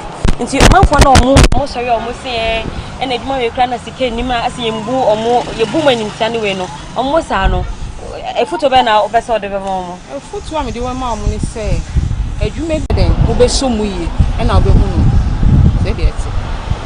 You heard it from Auntie Fosti. Anything you find doing, just do it well. This is her story. To Auntie Fosti, whatever you find doing, you have to do it with your strength. That was her side of the story as well. It is Everyday People on GhanaWeb TV. My name is Victoria Sheibafo.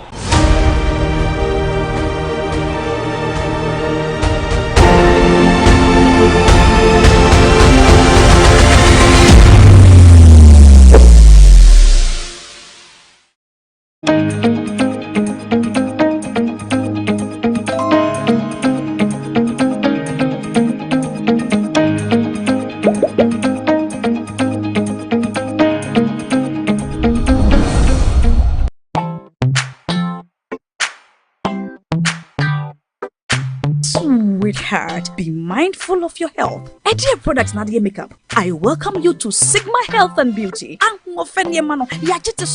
You can call us the Beauty Embassy. Who pursue beauty more revealed with quality makeup products. There is only one place. The Sigma Health and Beauty 2022 Ghana Makeup Awards Beauty Retail Business of the Year. Of course, we are the defending champions.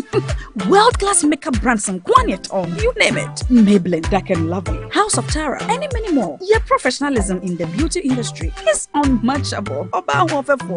Ensure the proper way of applying our products. Sigma Health and Beauty, Yewa Accra, Makola, Georgina Stores, and Rollins Park, Gate 4. Fryer in 0248 138 596 and 0201 408 186. Or visit our online shop at www.beautyavenuegh.com. Sigma, your beauty, our joy.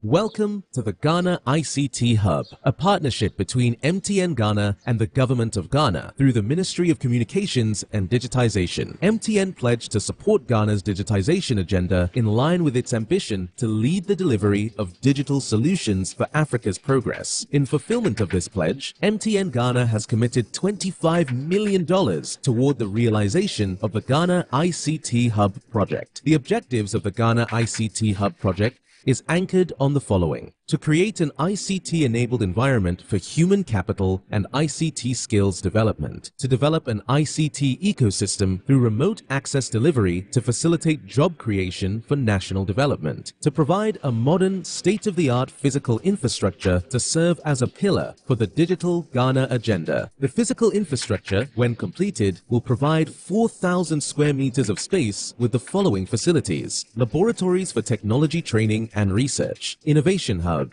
co-working spaces for tech innovation startups, Tier 3 data center, conferencing facilities, offices and meeting rooms, commercial lettable spaces, gaming area, restaurant, ancillary facilities. The technology laboratories will be fitted with the next generation ICT equipment and applications to provide the youth of Ghana with practical training in Industry 4.0 technologies such as artificial intelligence, AI, machine learning, cloud computing, 3D printing, robotics, Internet of Things, IoT, advanced manufacturing techniques, cybersecurity, genetic engineering. The project also seeks to establish a complete ecosystem at the hub through remote access delivery to facilitate job creation for national development. The ecosystem shall comprise of MDAs, technology companies, startups, incubators, research agencies, leading universities globally, foundations worldwide, to create a community. 1. The ecosystem community shall bridge the divide between academia and industry and provide solutions to challenges in the key sectors of health, agriculture, and educational sectors of the economy. 2. It shall also run an innovation program providing mentoring and networking for the youth in tech startups. 3. The ecosystem community shall establish an innovation fund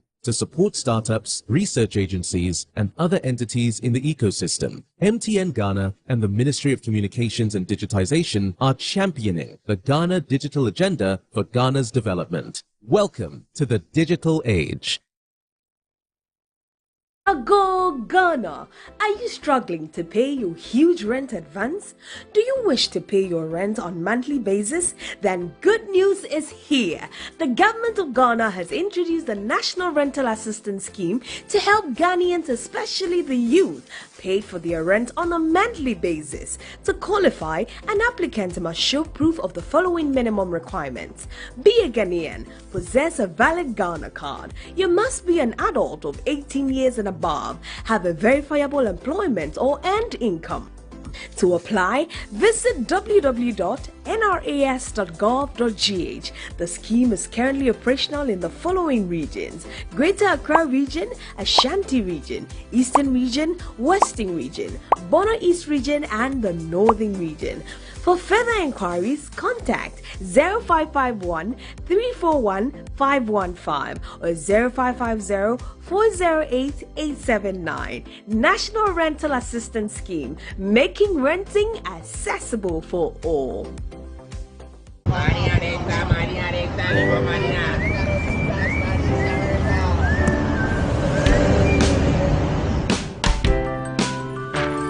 I want you so bad, Alpha Cracker. I want you. I wanna say yes, I can't resist. I want you. Ooh, I want you, Alpha Cracker. I want you so bad, Alpha Cracker. Alpha goodness rich in milk and butter. In Alpha Cracker. Yummy and deliciously crunchy. But I can't resist you. Alpha Crackers. Simply irresistible. This advert is FDA approved. Everyone needs the perfect snack to munch on during a fun moment.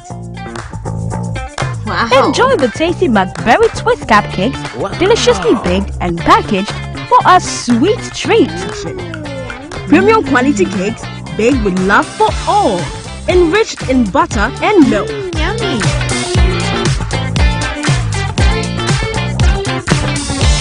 Oh, McBerry Twist Cupcakes, simply irresistible. Try one today. This advert is FDA approved. Now, back canocre. Susu sang quite dear one ton and be a man in quite baby. Mommy, you fish can see about Kotoso. Pepoga, send me sicker from Lemonade Finance. While Brian did the shade and let me £2. Lemonade Finance. Say they're sending money back home from UK, Canada, and now US. I accepted a instant charges. Extinguishing in Suya. Unbeatable. We should be promo code Dr. Like £10, $10, and $10 Canadian for the first transaction. What is send this guy a coffee? Download to Lemonade Finance.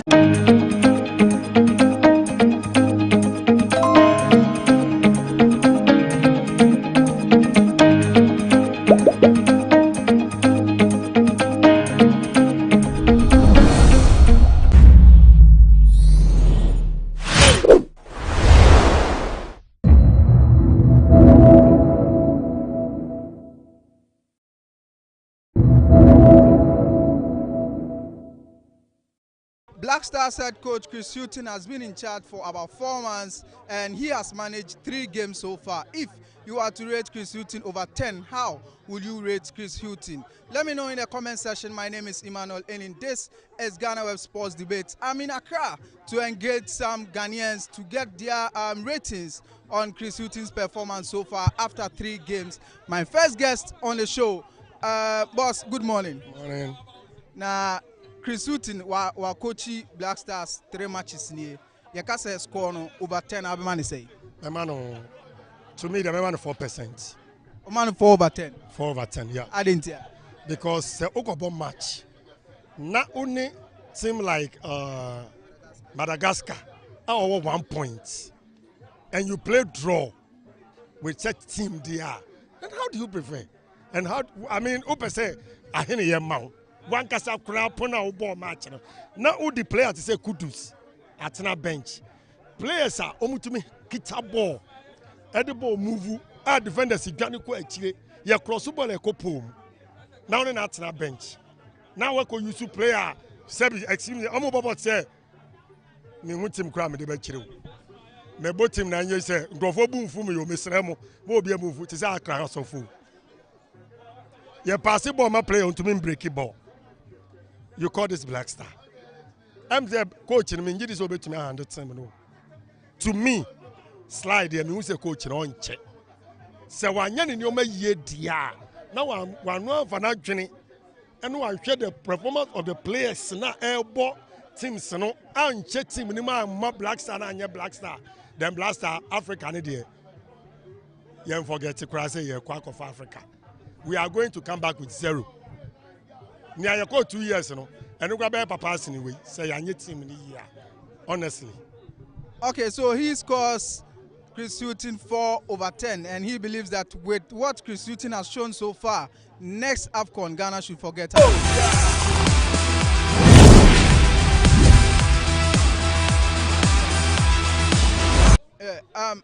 Chris Hughton be a coach. I coached 3 games so far. You can say rating over 10. Over man say. Over 10. 5. My man 5 over 10. Me the entire man 5 over 10. Ghanaians say and changes Ebeba Blaster team. At the time I Chris Hughton about and I mean imagine I am say on the obey take bold decision. I didn't know for my materials now Ghanaians person you free or obey you more free. My main materials in the let's look at the lives of the dare you now. Only club to say you can't active football part the dare you now only club. And to play our only club no.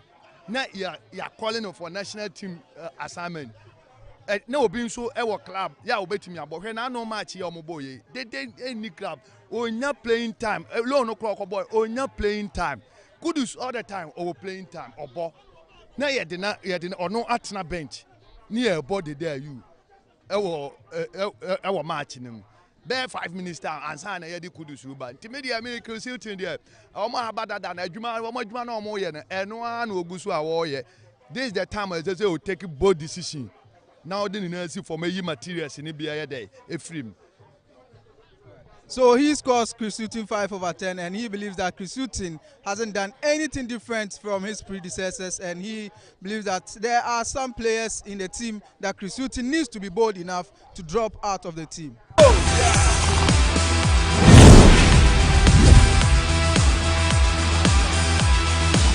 We want 3 over 10. 3 over 10. Are they? 10. Oh, by no, Najuma Shedan Patino Ankasana or Wasna or Giscan or Bagana ha Blaster no team or Yeden. So Patino say Blaster no team in Bois. But say TV we make Casana so better. Pate say Blaster won't team in Bois. Co me benyo bi obebo. Esi e bako you. Antonia na mi na bako. Say ubana team in Bois. Naja uba asa ubo trematisi udie de dasa de wayemle de squad onu omubo ye nyina no munchira me de odaso bobo now awo daso segesi awo national team under 20 mpo de squad onu omubo ye nyina omunchira me a obi odaso bobo de no oya kokora onu nkasa amre ko traba bi gina me bo ba ha ye hu se de dasa kora wo bobo na patena ya brante ne ye bibi ni enwu se Blaster no nso apagesi wo o abeti so wo ye bibi na wo ba na se wo bebo asa wo mo asa wo bebo asa wo nti mu a ton na nkwala ne mobo wo de nkwala ne bokura na o ya anye hwe kura unyim kura na ye bedima bibi enti coach no so di patechi di a obesa akọ enti me ma ne 3 over 10 mo ni patechi wo mbenchi no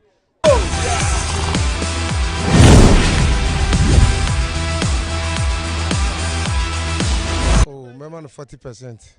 Man 4/10. 4/10, very good bet. Africa problem I want to say. Excuse me, say machine ya ukite. Say kudu baby na umbo humodi. And I say wa brempo. Niye kase uni me take position wana. Tetia ni so betu ne duro. And obe say juma o ye no. I say ni muni anzo. Baby aye dui. Nsentro for na kase yo mo kan sem bebrebe no. Omo kan kire coach no yi de da uni ni nua ni sinchen. Na nkola na omo wo mo be boa. Local player kura no betu ya boa. Na die na koyi a. The da you in the busia omo boa o man Ghana ye nim se omo boa esie du ma bi wa twe ne ho montale a twe ne ho la yesesi ala ye kura betu ya bobo ba sesi oni ahonden biom nti sa kola no ye ka kire Ghana ban a ye tikiti na ye yi odwe so ngakra akra ye boa no na ye riti omo ka no se ye sre no a ombo modern na GF ho na omo ka se aban mfa na no ntum be ka ba aban na tuade a aban 224 no mo ma coach na so ntese Saturday da you need no mo drop bomb. No mo pe place local place kra no mo nka ho na ball na enko yi na ball na da man Ghana akoma so. But that se me no nkasa bebre.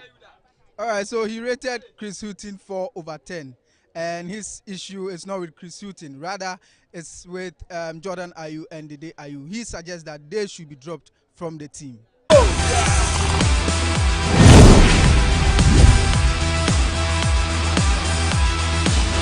My man is 7/10. Because you know I'm going to be there. You need or cry and come and 10/10 or yard. Because we coach be on your side. So bet me bench there you. Then 10 minutes been see that. See man 7/10. Or yard. Obey Juman, cause a Juman or no and call treasure and Qualano. Gabriel no born number 3 and cry. I'm referring to Kitadi who be. Also, might be that coach Bian, Coca both senior player, but 1 minutes or try no next match over both for into an oyade by Quacraphone as you move him. The man 10/10 beside said the a place me open a boy car. They dare enjoy than you. If it's a striker, Elmo free kick, two corner, striker, Ubo free kick, Bob Tohana Mepimushe. Who say Kobo free kick, your Chobu or Santa Lai, up as so Kokobo, your Chobu or Renso, up as so Kokobo. It is our players in it, dear. Coach way 10/10 and the man but 10/10 am the man on a so adwuma ba yama mani age place mienu the day you Jordan you omontina bench yam from but omun coaching kwala no me dia me mo hwe e be ya tim ni yengunu ni ante foforo onwin obi enu o boy ka ndi yengunu ni ante foforo efi se onwon floflo amona ni nyina obi aba me bo hwe ni sika no apagu ni botom ye wo place wo Ghana ha onwon e bo league yi ye hwemu a ye benya place papa e de onwa botim ni yie first team na anya ni na team yi ti abeya place no ye mpam won nyina ye mfa local place on be bua ye Senegal e je ne cap no local place no de age waje cap san ade no on tete ye on ha ye e be ya ma sa ye mpa ko nyina nkogu baabi ye team ne for floor they more can no. So unlike his brothers who rated Chris Hughton 10/10 and 7/10, he believes that the team needs to be dissolved so that we will start a new one, rebuild a new one to match the likes of Senegal who have been winning the AFCON titles and all that.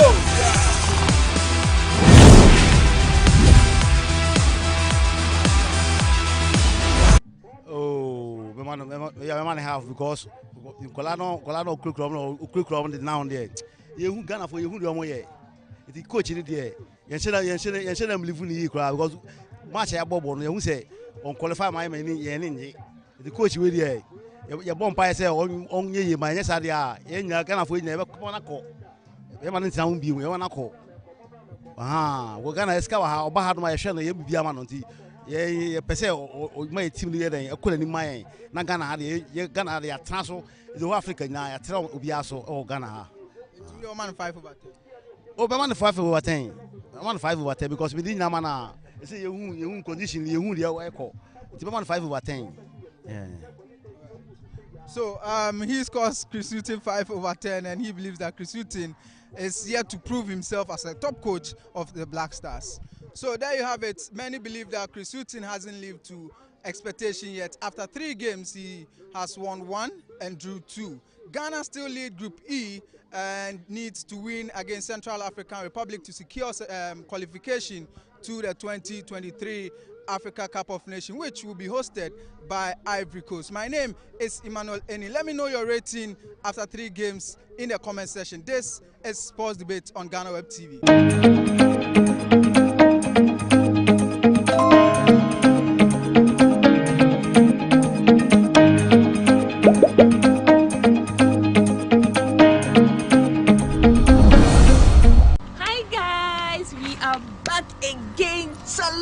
I really miss you all. Guys, I have some good news for you. I have found the perfect workspace in Accra.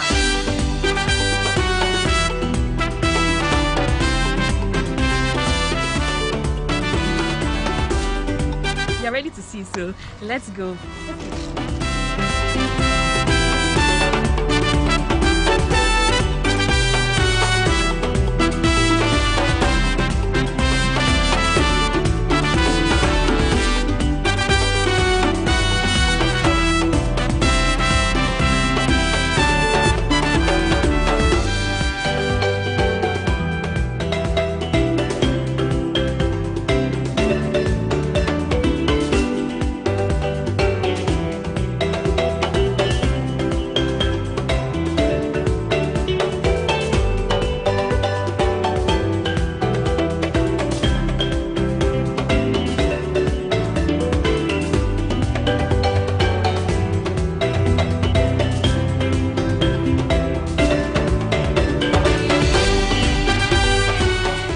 I came here with my friend. Hi, Millie. Hi. We are back again, Charlie.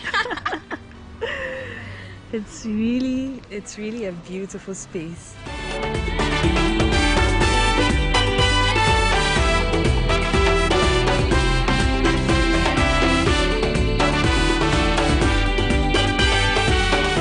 I just met the manager of the place. Say hi to Jonathan. Hi. Hi, Jonathan. Thank you, Mom. Tell me a little bit about the place. Okay, so Maweko Gardens has been in existence from 2017, actually. We started as a venue center, so we actually give it out for events and rentals. Okay. But officially this year, we started operating our restaurant and our branch. As you see, we have the cafe too over yes. There. I only thought it's a space for branch, but guess what? They have definitely we have other spaces for events. Yeah. If you want to come have any sort of events over here, probably a birthday, a bachelorette, anything, we are in for. Oh, you do bachelorette? Definitely. Okay, definitely. So everything, like you organize the food, yes. setup, yes. everything. Yes, the decor and everything. It's Guys. Beautiful. You should see it one day. Sure. Yeah. So.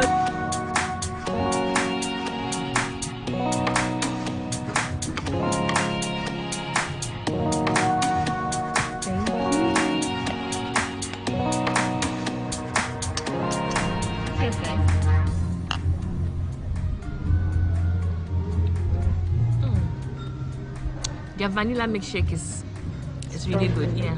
That's strawberry. Strawberry. So guys, this is the strawberry milkshake, and it's good. Cheers. So while we wait for our meal, we've been given Uno games to play. Let me know in the comment section if you are good at playing Uno. I just learned how to play Uno recently on my last trip with my friends, so let me know in the comment section, how good are you at this game? Guys, my food is here. In fact, so this is what we did.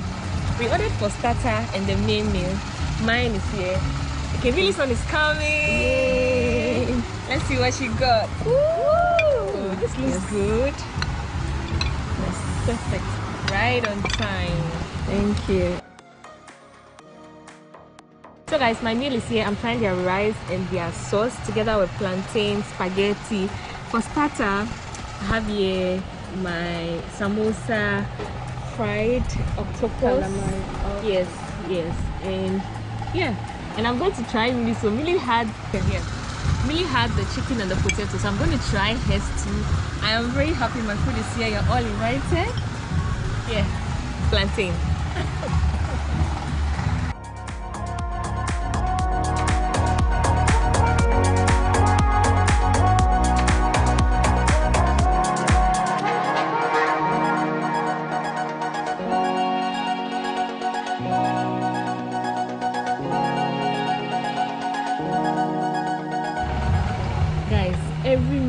the plate is really, really good. Are you liking it? So nice, so nice. So we had to share. She took some of the rice. I also had some of the potatoes. And guys, because we wanted to taste everything. Stew. They go on. It's really, really nice. I recommend this whenever you come here. Too nice. The potatoes. Too good.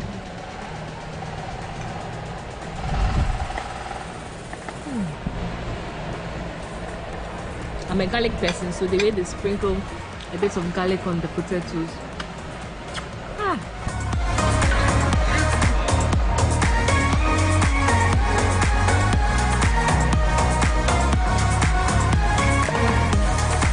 Thank you very much.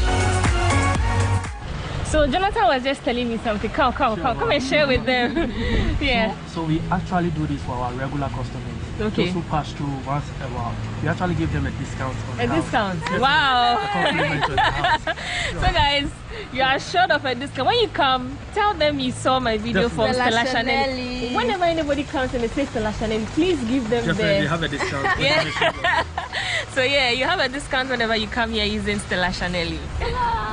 Really, tell me about the food. How was the food? The food was so good, my goodness. I'm thinking about the food right now.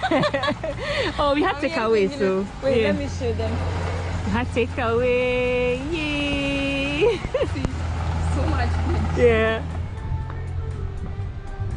So guys, so we also had some takeaway, and guys, I must say, the food was mwah.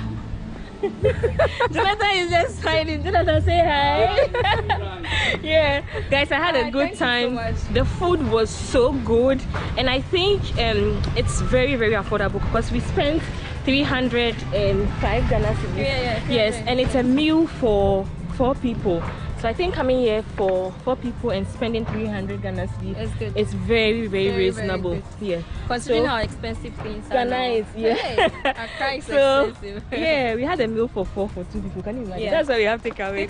So yeah, guys, I had such an amazing time. We wanted to try everything. Yeah, I recommend this place. 100%.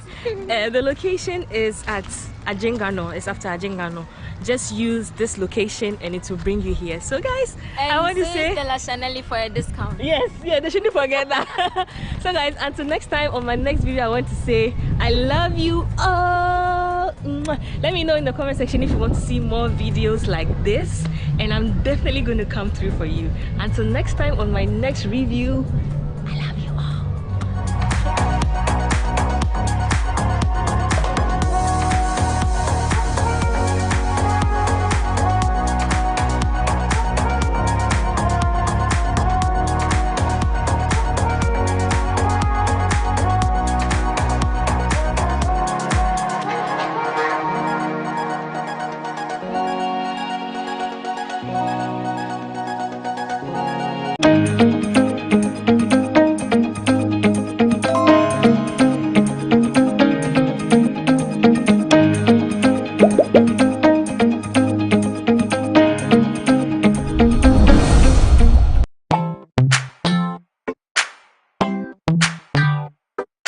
Sweetheart, be mindful of your health. Dear products na dear makeup. I welcome you to Sigma Health and Beauty. You can call us the Beauty Embassy. Who pursue beauty more revealed with quality makeup products. There is only one place. The Sigma Health and Beauty 2022 Ghana Makeup Awards Beauty Retail Business of the Year. Of course, we are the defending champions. World-class makeup brands and on you name it. Maybelline, Dark and Lovely, House of Tara, and many more. Your professionalism in the beauty industry is unmatchable. Ensure the proper way of applying our products. Sigma Health and Beauty, Yewa Accra, Makola, Georgina Stores, and Rollins Park, Gate 4. Fryer in 0248 138 596 and 0201 408 186. Or visit our online shop at www.beautyavenuegh.com. Sigma, your beauty, our joy. Welcome to the Ghana ICT Hub, a partnership between MTN Ghana and the Government of Ghana through the Ministry of Communications and Digitization. MTN pledged to support Ghana's digitization agenda in line with its ambition to lead the delivery of digital solutions for Africa's progress. In fulfillment of this pledge, MTN Ghana has committed $25 million toward the realization of the Ghana ICT Hub project. The objectives of the Ghana ICT Hub project is anchored on the following: to create an ICT-enabled environment for human capital and ICT skills development, to develop an ICT ecosystem through remote access delivery to facilitate job creation for national development, to provide a modern, state-of-the-art physical infrastructure to serve as a pillar for the digital Ghana agenda. The physical infrastructure, when completed, will provide 4,000 square meters of space with the following facilities: laboratories for technology training and research, innovation hub, co-working spaces for tech innovation startups, Tier 3 data center, conferencing facilities, offices and meeting rooms, commercial lettable spaces, gaming area, restaurant, ancillary facilities. The technology laboratories will be fitted with the next generation ICT equipment and applications to provide the youth of Ghana with practical training in Industry 4.0 technologies such as artificial intelligence, AI, machine learning, cloud computing, 3D printing, robotics, Internet of Things, IoT, advanced manufacturing techniques, cybersecurity, genetic engineering. The project also seeks to establish a complete ecosystem at the hub through remote access delivery to facilitate job creation for national development. The ecosystem shall comprise of MDAs, technology companies, startups, incubators, research agencies, leading universities globally, foundations worldwide, to create a community. 1. The ecosystem community shall bridge the divide between academia and industry and provide solutions to challenges in the key sectors of health, agriculture, and educational sectors of the economy. 2. It shall also run an innovation program providing mentoring and networking for the youth in tech startups. 3. The ecosystem community shall establish an innovation fund to support startups, research agencies, and other entities in the ecosystem. MTN Ghana and the Ministry of Communications and Digitization are championing the Ghana digital agenda for Ghana's development. Welcome to the digital age. Go Ghana! Are you struggling to pay your huge rent advance? Do you wish to pay your rent on monthly basis? Then good news is here. The government of Ghana has introduced the National Rental Assistance Scheme to help Ghanaians, especially the youth, pay for their rent on a monthly basis. To qualify, an applicant must show proof of the following minimum requirements: be a Ghanaian, possess a valid Ghana card, you must be an adult of 18 years and above, have a verifiable employment or earned income.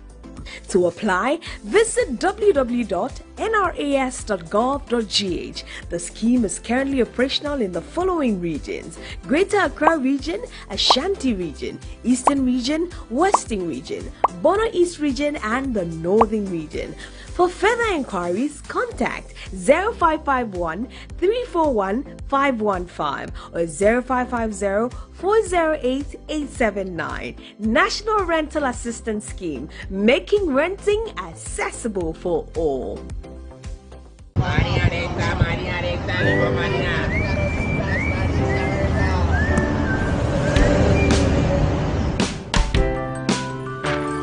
I want you so bad, Alpha Cracker. I want you.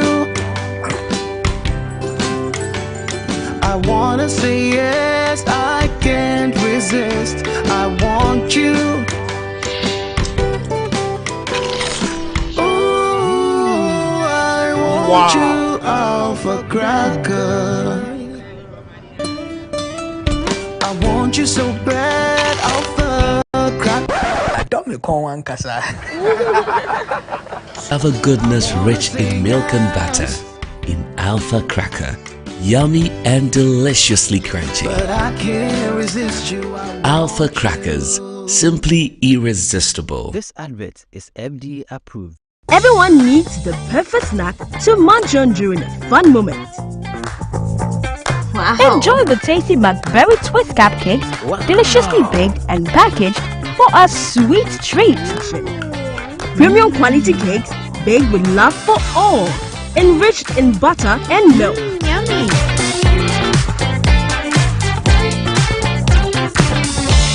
Oh, McBerry Twist Cupcakes. Simply irresistible. Try one today. This advert is FDA approved. Now, Obek Kanukre. Susu sang kwai bia wan to nam bia e man kwai bebre.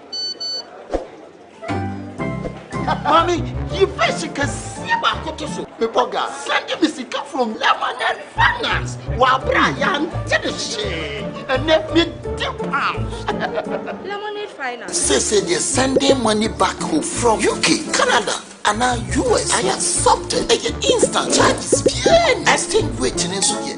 Unbeatable. We should be promo code Dr. Like Nenya £10, $10, and $10 for the first transaction. What is send this guy coffee? Download to Lemonade Finance.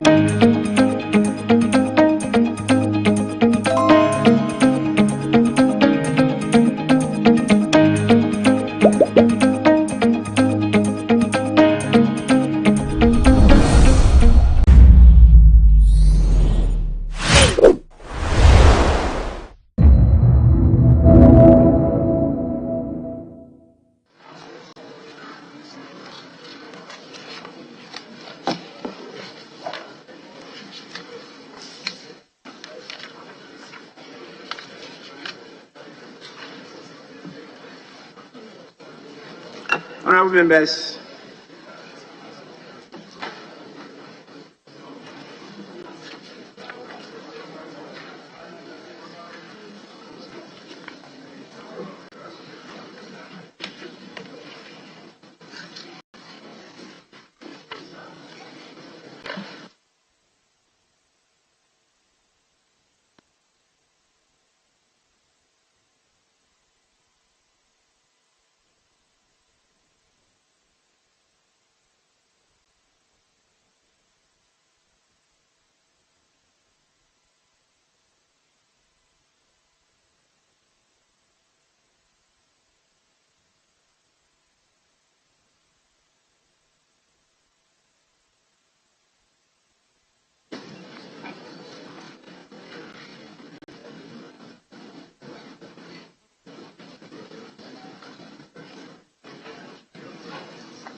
Honourable members,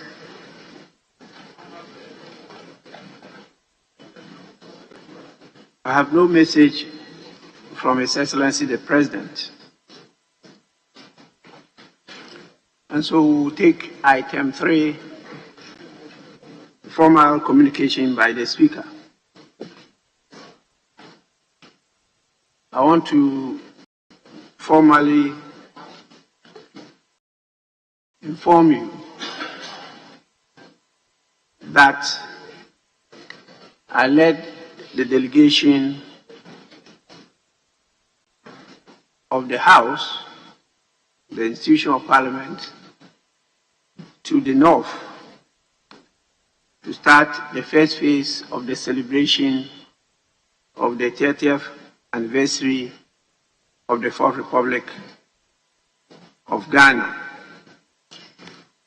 with emphasis or focus on the institution of Parliament. I'm happy to inform you that the kings, chiefs, the elders and people of the 5 regions in the north warmly and hospitably welcomed and received us, and the attendance was very massive. It was a resounding success, and then the kings of the Mamprugu, that is the Nairi, the king of Dagbon, the Yana, the king of Yabungura, that is the Gunja overlord, showered us with some presents. And since they were not meant for me or the members of the delegation, but for the institution of parliament, it's proper I inform the House. And I do so now, and then I will then await your instructions on what to do. But I want to, on your behalf, convey our gratitude to the kings, the chiefs, the elders, the people of the 5 northern regions for what they did. I think we appreciate it as an institution, and I think it's a good step forward, and we hope to receive such as we move around the country. In fact, the celebration has been broken into about 5 phases, and so this is the first phase.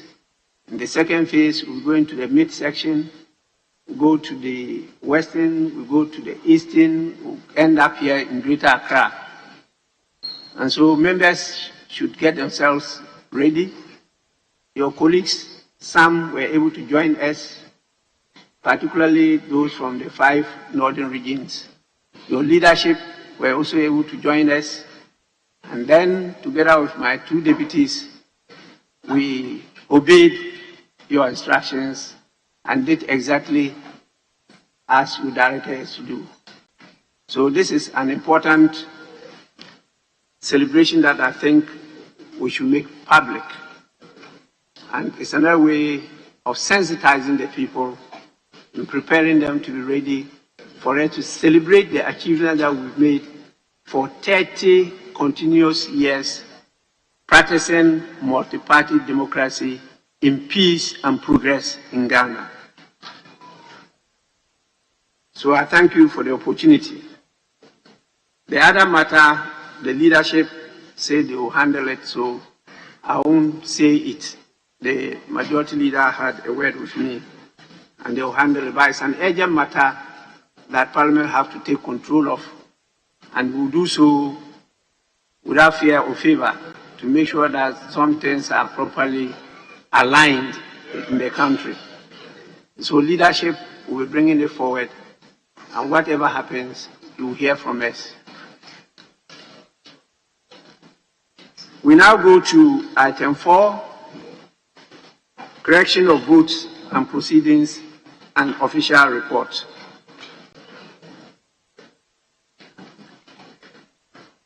We start with the votes and proceedings of Tuesday, 20th June 2023.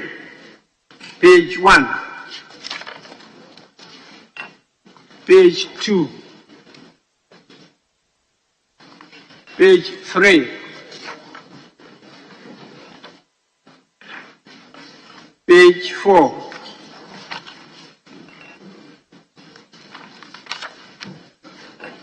page 5,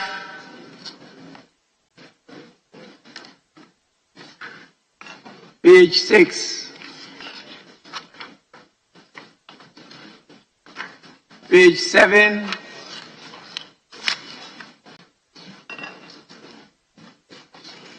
page 8.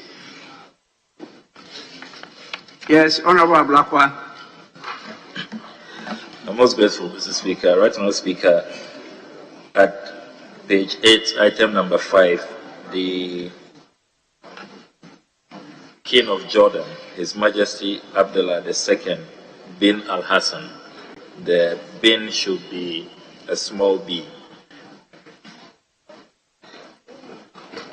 The King of Jordan, His Majesty Abdullah II bin Al-Hussein. From their official website, that's how it is captured. So if the table office can cross-check that, Mr. Speaker. You said the bin should be a small b. Yes, the bin, Al Hussein, the bin, yes, the BIN.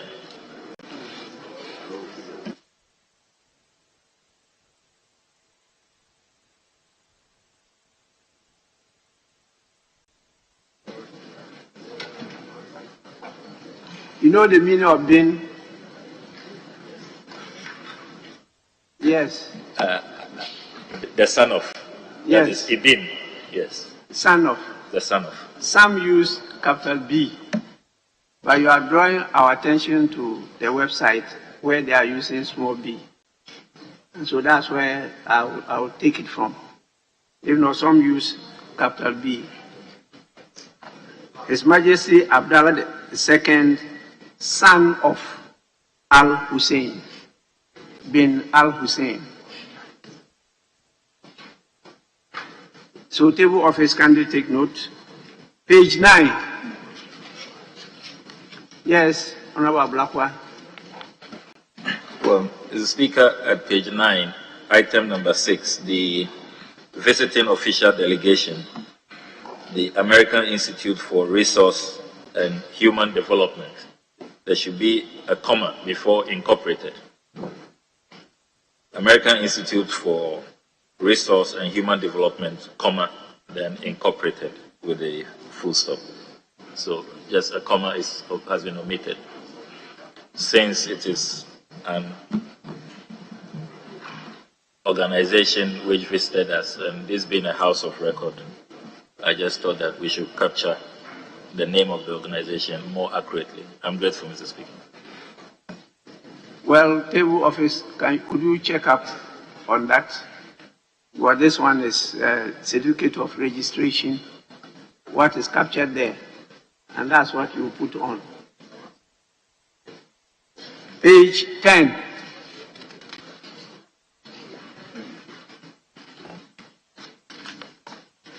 Page 11.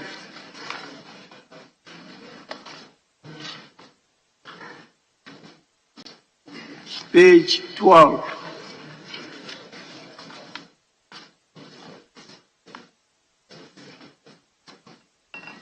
Page 13.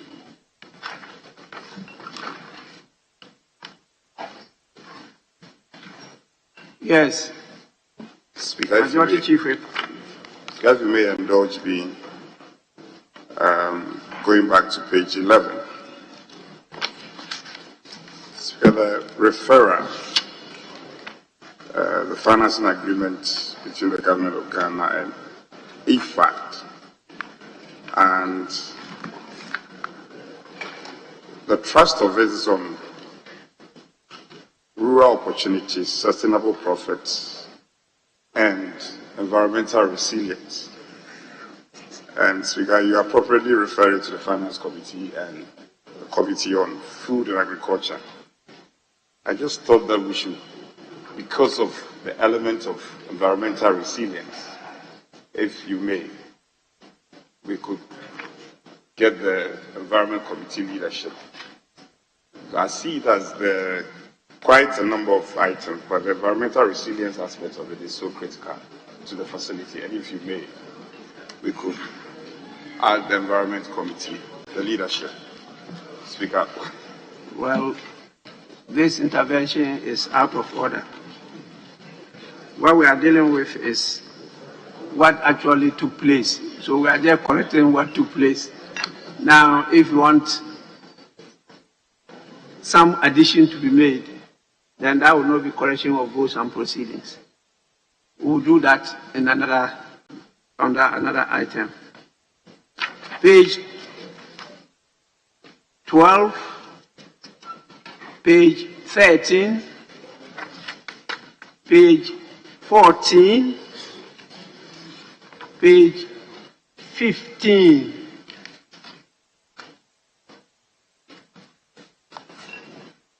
page 16,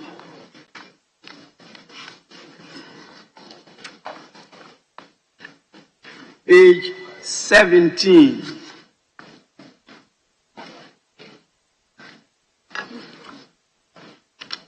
page 18,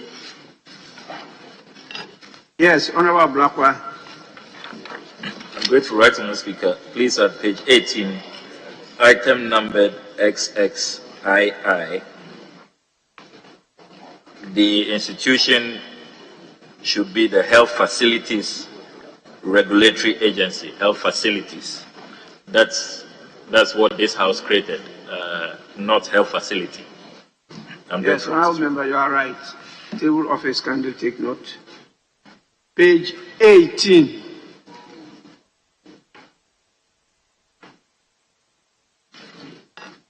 Page 19. Yes, Honourable Blackwell. Right Honourable Speaker, at page 19, the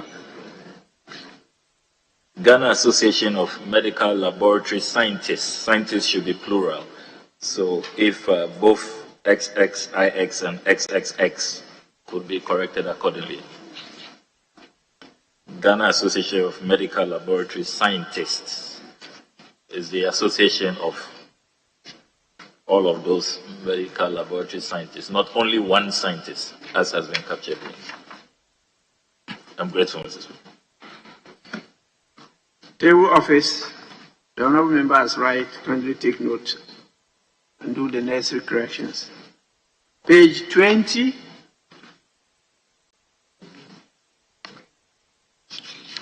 Page 21. Honourable Members, is it page 21? Speaker, I just wanted to draw the attention of the table office to the fact that yesterday the Environment Committee had a meeting with EPA, and that is not recorded. Sorry? Yesterday, the Committee on Environment, Science and Technology had a meeting with the Environmental Protection Agency, and I thought that would reflect in the records of the proceedings. Well, this is administrative. You have to follow up to see whether you have submitted any such report to the table office. If the report is not submitted, when it arrives, it will be captured in the next votes and proceedings, as having been held yesterday. So my information is that they haven't received any such report from the committee yet. So page 21, that's the end. In the absence of any further corrections, the votes and proceedings of Tuesday, 20th June 2023 are hereby adopted as a true record of proceedings.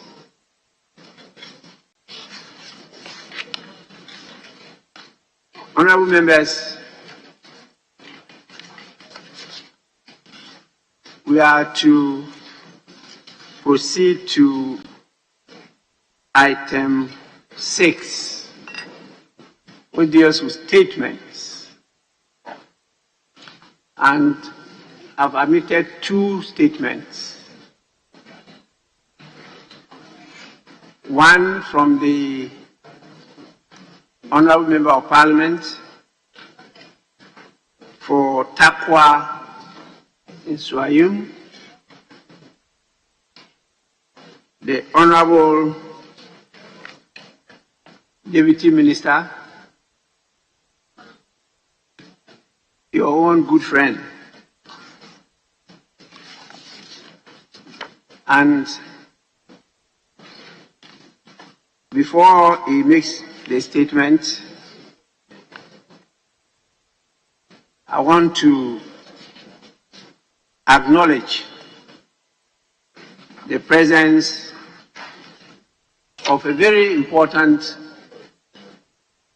team. In fact, the members are here with us. The management are part of the members at the distinguished members gallery, and that is the team that are the champions of the league this year. So when you see me being honored with this medal, that is from the great Mediema Football Club.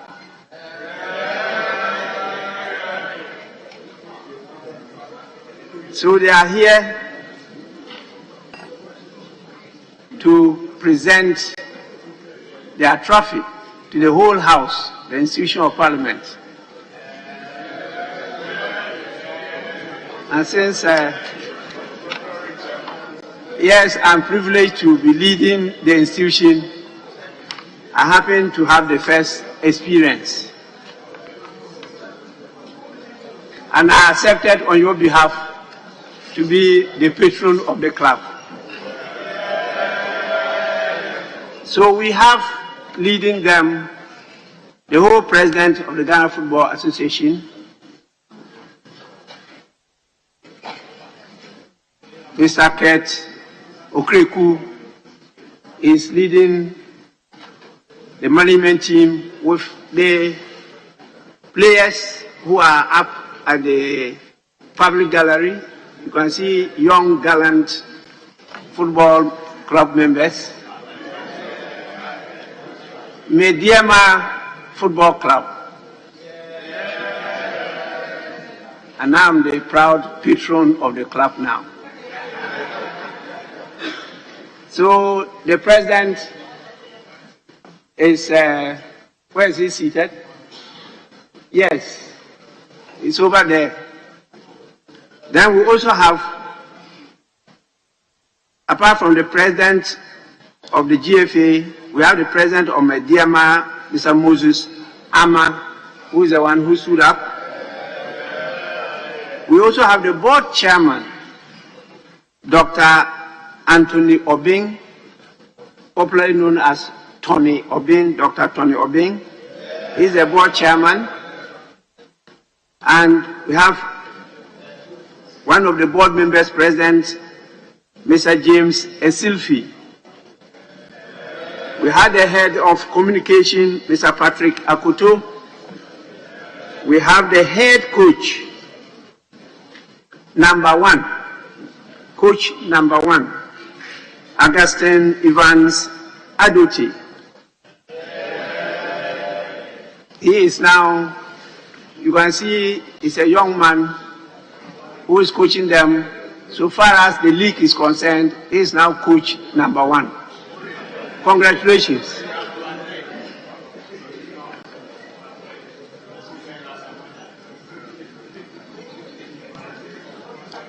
That's a different football game.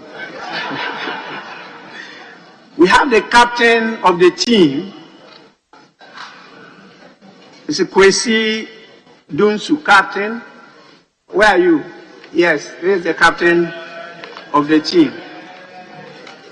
So he was the one who adorned me with the medal, a beautiful one. I am prepared to share it with all of you. So on your behalf, I acknowledge and welcome them to the House of Parliament, the chamber, which is for all the people of Ghana, and at any time, you are always welcome.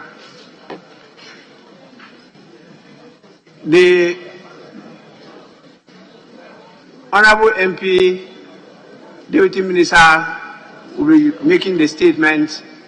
Then after that, I've admitted another statement which will also be delivered. So I'll call on the Honorable Member of Parliament for Takwa and Swayum constituency to do so.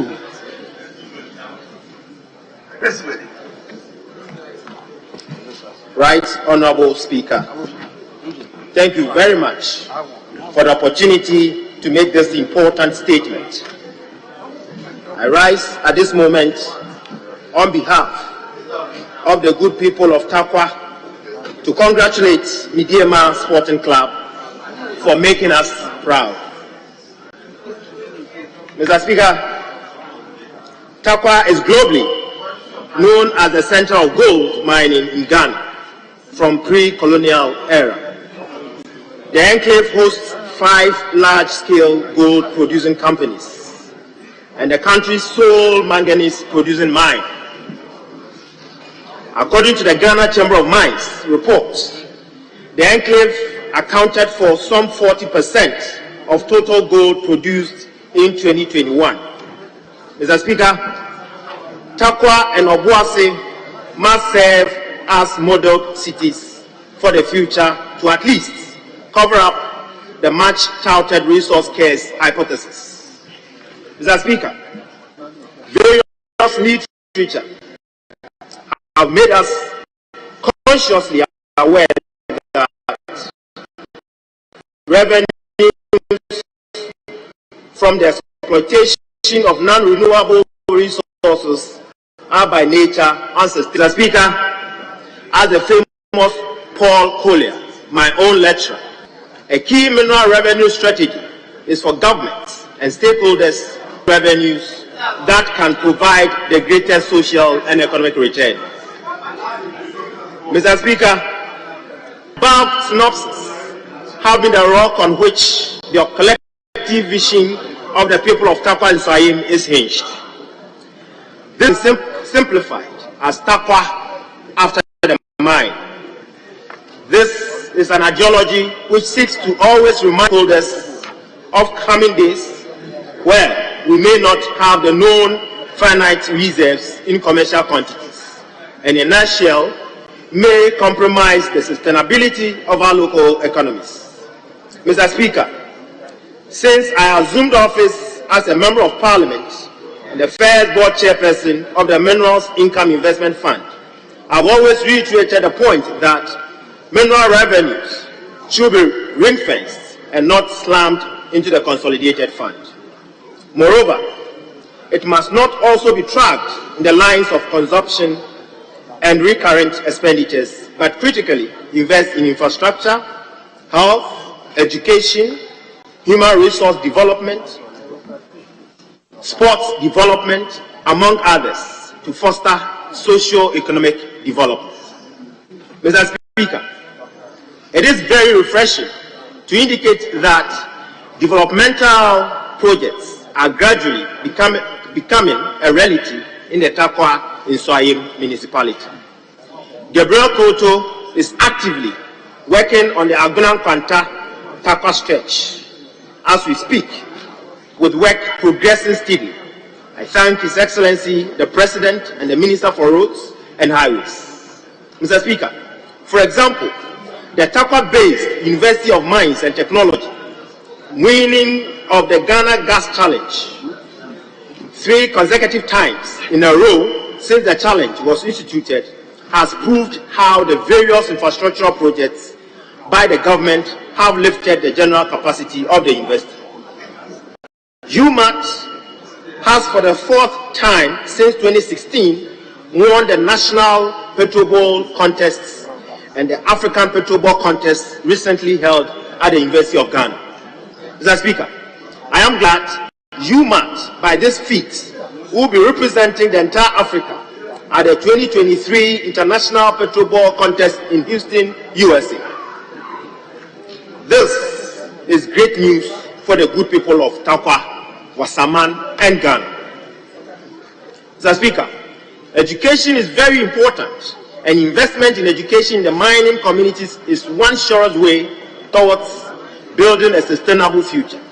For education to be meaningful, teachers must give their best, as postulated by Sidney Hook, an American philosopher. And I quote, "The teacher is the heart of the educational system," unquote. If they are the heartbeat, then we need to motivate them. Mr. Speaker, on June 3rd, 2023, I held the 2nd edition of the Duka Teachers Awards scheme in my constituency, Tarkwa and Swahim, where 19 teachers were awarded various prizes. The overall best teacher, Mr. Speaker, walked home with a brand new Suzuki Swift vehicle. I use this medium to congratulate Madam Edna Amirie, a tutor at the Tarkwa SHS, for winning the coveted award. Mr. Speaker, the various extractive companies in Tarkwa are being lobbied to undertake CSR projects that will stand the test of time. This initiative is to compensate for the loss of the mineral resource exploitation gap. The narrative now is to use mining to create tangible projects for the future and also add value to our resource base. If United Arab Emirates can invest in infrastructure to attract tourists as a strategy to sustainably invest oil rents, and Botswana, our own sister country, could manage their mineral rents to sustain their economy, then I believe Ghana, Africa's largest producer of gold, is on the right path by establishing the Minerals Fund to build local champions in the industry and also ensure the betterment of our future generation. Mr. Speaker, I am pleased to reiterate that the narrative in Takwa is changing. Mr. Speaker, when I assumed office in January 7, 2017, Midiema Sporting Club had to play all their home games out of Takwa due to non-availability of standard pitches. This really affected their fortunes. However, through the benevolent support of His Excellency Nana Addo Dankwa Akufo-Addo's government, Mr. Speaker, I facilitated the construction of the Dompim AstroTurf through GMPC in 2020. The construction of Akon Park, which became Midiema's home grounds in 2019 through Goldfields Ghana Limited. The construction of the Cyanide AstroTurf through Koda in 2022. The ongoing construction of Simpa AstroTurf and the reconstruction of the 10,000-seater capacity TNA Stadium with an amount of $16 million through Goldfields Ghana Limited. Mr. Speaker, apart from its rich mineral resources, Takwa in the Wasa-Fiase traditional area of the Western region is also rich in sporting talents. When it comes to soccer, various Takwa-based clubs strive to achieve laurels in the past without success. Mr. Speaker, some of these clubs were Gold Stars, Takwa United, Wasaman, Nsuta National, Mobile Stars, Dachi Stars, GAD Socceroos, and Real Takwa United. It was the Takwa Gold Stars that made the town taste some elite football with a short stint in the then Division 1 Football League in 1979. The team was unfortunately relegated to the second division the following year in 1980. The Takwa Gold Stars produced football great personalities like Afrane, Kalilu Dramani, and Opokunti, who later became the captain for Kotoko and Ghana Blasters. Mr. Speaker, it has taken 30 good years for Takwa and Wasaman in general to taste elite football again when, in 2008, Moses Amapak founded the team in my hometown, Dompim Pepesa, when I was the municipal chief executive. Since then, Midiema Sporting Club has been a household name in the Ghana soccer fraternity. It was all joy in June 11th, 2023, Mr. Speaker, when Midiema Sporting Club were crowned 2022-2023 Ghana Premier League champions. Mr. Speaker, this is the first time in 47 years that a major soccer trophy has come to the Western region after the Sekendi Great Azakis won the then First Division League in 1976. I can confidently say that Takwa now hosts the best sporting facilities to unearth talent to foster economic growth. Takwa will soon host Mamelodi Sundowns, Raja Casablancas, Zamaleks, Kano Pilas, etc. Mr. Speaker, the entire team of Midiema is here today as you warmly welcome them this morning to present the trophy to the Speaker and members of Parliament for their support and blessings during the season. And the trophy is here at the chamber, as you can see. Moreover, Mr. Speaker, Midiema will be representing Ghana for the CAF Championship, and it is our plea that Ghanaians will give their support to the team for a successful tournament. I thank my constituents, Nananom, institutions, and Ghanaians in general for the support they rendered to Midiema Sporting Club during the league games to achieve this laurel. Midiema Sporting Club, congratulations, and Wasserman is proud of you. I thank you, Mr. Speaker, and the entire House for your attention. We are grateful.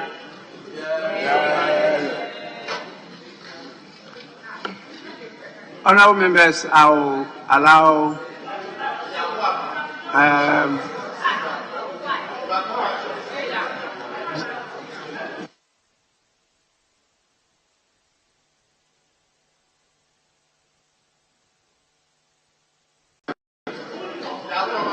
I will allow 2 from each side of the House and then a leader each.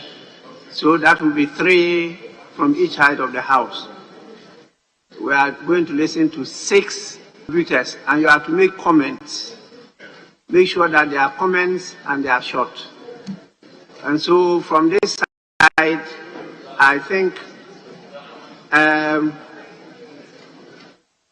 from my left, I can see 4 of you, but we'll only be taking 2.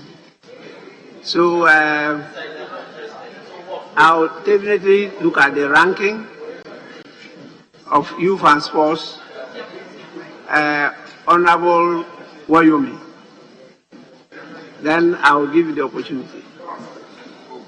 Thank you, Mr. Speaker, for giving me the opportunity to add to the statement that was ably delivered by my colleague in congratulating the brand new football team, new in the sense that they were founded as far back in 2002, then called Kesben Football Club. And 2011, they changed to Midiema. They actually went through a lot to get to where they are currently. Knowing very well the challenges of our Premier League development, we know resource has been a challenge for the owners of the clubs. They've all the time had issues getting funded and have had occasions of applying to government for support variously. Mr. Speaker, having chalked this feat and having made the people of Takwa and of Wasi so proud, those are the additions of football. And I must bring to the front burner the benefits of having such successes around the communities or towns and villages where they are located. The businesses in Takwa and Obuasi, anytime this football team moves, they move with people. Therefore, the hotels there make business. The restaurants there make a lot of business. And so anytime this club wants resources, they should be ready to support them. Anytime the club owners are asking for support in terms of attendance at the various fields of play, they must come out in their numbers. The resources are so much needed that these clubs must always make it, and it has its attendant effect in terms of positive turnout, in terms of business. And so I think that, Mr. Speaker, as they have made it now, other clubs must take a cue from it. I remember when Wafa was making it in the Premier League. Mr. Speaker, I was always happy because anytime I visited home, I had testaments such as, oh, business was good. Those particular weekends. Why? Because anytime Wafa was playing in their home field, definitely they move with people, they move with so many activities, and businesses in my area got boosted. And so there's a need for all other clubs who currently are faced with challenges in terms of funding. Also make sure they invest a little in such clubs to give them free adverts and to also attract others to patronize their services who travel from far and near and maybe on other business trips. I'm sure Midiama would have brought many customers to these service providers in Takwa who probably may not necessarily be sports fans, but because some may have visited those facilities because of football, may have maybe by oral transmission give some good reports about such services. So as a result, anytime you are in those areas, you patronize those services. So business, football must always move in tandem. And so there's the need for the club owners to also be out there and talk about their clubs and the successes and open up and be quite transparent in terms of what comes in and how they are spent. Because that really is a challenge. And I hear a lot of them complaining bitterly this time around, knowing that it's in a way affecting the performance of those clubs. Calling on government for support is good, but they might not get everything they want from government. And so there's the need to improve on the marketing strategy and then also get to know those who benefit directly from the movement of these clubs so that at least they can be afloat in terms of funding. They are going on the continent to defend the name and continue to make Obuasi and Takwa proud, make Ghana proud, make all of us very proud. I believe they will do it. But then there's a need for all to contribute. And so let me congratulate those first for all the support so far given them. And then of course I'm aware of the new stadium being built, which is costing about $16 million. Yes, all in your home ground. And I think all of this will facilitate and open the place up for many other businesses to thrive. Mr. Speaker, I think the challenge facing many of the clubs today is funding. You've talked to all of them, and they are really not happy. And so I would want them to take advantage of the movement and then attract funding into their activities. Thank you very much, Mr. Speaker, for this. Honorable Yao Guama. Thank you very much, Mr. Speaker, for the opportunity to make a few comments on the statement ably made by the member for Takwa and Swahili. Mr. Speaker, I have gone through the league table for the 2022-2023 season in Ghana. And Kumasi Asante Kotoko, the best club in this country, placed fourth. Accra House of Folk, which was also founded in 1935. In 1911, Kotoko was founded in 1935. House of Folk, 1911, placed 12th. They were 12 on the log.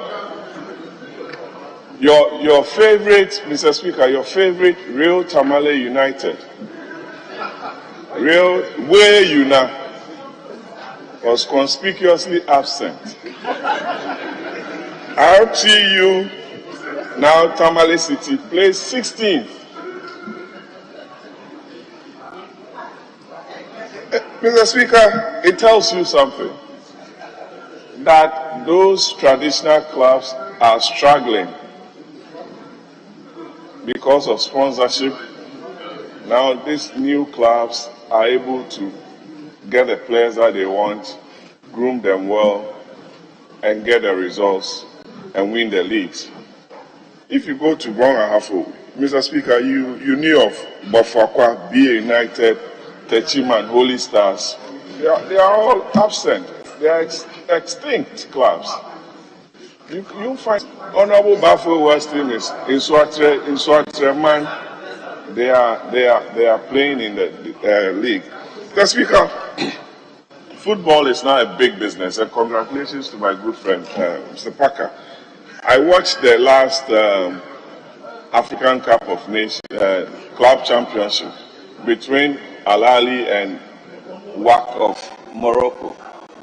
Al Ahly won the trophy 3-2. And if you look at the quality of play, it should tell you that those countries are investing in their academies. Companies are investing in football and sports in general. That is why Morocco could get to the semi-final stage of the last World Cup. If you look at the Senegalese team, it should tell you that some old players are putting money into academies. Patrick Vieira and co, they are putting in big money. What are former national stars doing in Ghana? Everybody is saying government must contribute. Government must contribute. How much can government put in football? Go to the sports village of Mamelodi Sundowns, Pirates, Chiefs, and you think you are somewhere in Europe. If you don't invest in sports, you won't get the results. Alhaji Gruza, King Faisal, one man, how much can he support King Faisal with? So we all have to go back to the drawing table and look at how football is financed and our sports is financed to be able to win the trophies that we want this country to win. Else, we'll be wearing our national team shirts, going to the stadium and coming back home with high blood pressure and disappointment. If you watch the Black Stars against Madagascar on Sunday or so, Mr. Speaker, this is not the Black Stars you would want to be watching. So a lot has to go on in our sports, and I commend the team for winning the league, and I believe that my club, Kumasi Asante Kotoko, ought to put the right structures in place to bounce back and become the #1 club in Africa. I thank you very much, Mr. Speaker. Yes, Honorable Tewia. Thank you, Mr. Speaker. I rise also to support the awesome achievement of Midiama, the managers, coaches, the players, and the citizens of the team. It's such a wonderful achievement, especially coming as far apart from the last time any team in that part of our world achieved such a feat. Their hard work has paid off, and we celebrate them today. And in the Western region and Western North regions, we will continue to share their shining example in this effort. It is wonderful that soccer continues to be a unifying opportunity for us as a country, because regardless of our differences politically and ethnically and many other factors, soccer continues to unite us. And therefore, if a team has achieved this accolade, we need to really share in their accomplishments. Continuously, we are beginning to see that the youth of our country are seeking opportunities to play soccer elsewhere. And when one breaks through and gets to Europe or some other part of our world where they pay them significantly, it trickles down to the whole community. The work of Stephen Appiah in his old school, building facilities for others and so forth, is a good example. And many more that all of us can allude to. It's giving opportunity for employment to many people, and so we want to share in this feat so that these players can actually shine and continue this significant effort. Mr. Speaker, I'm also concerned about the issue of Frefre Kobo, the issue of just calling our players to go and play because they don't have money to camp them, to give them the facilities that are critical for their success.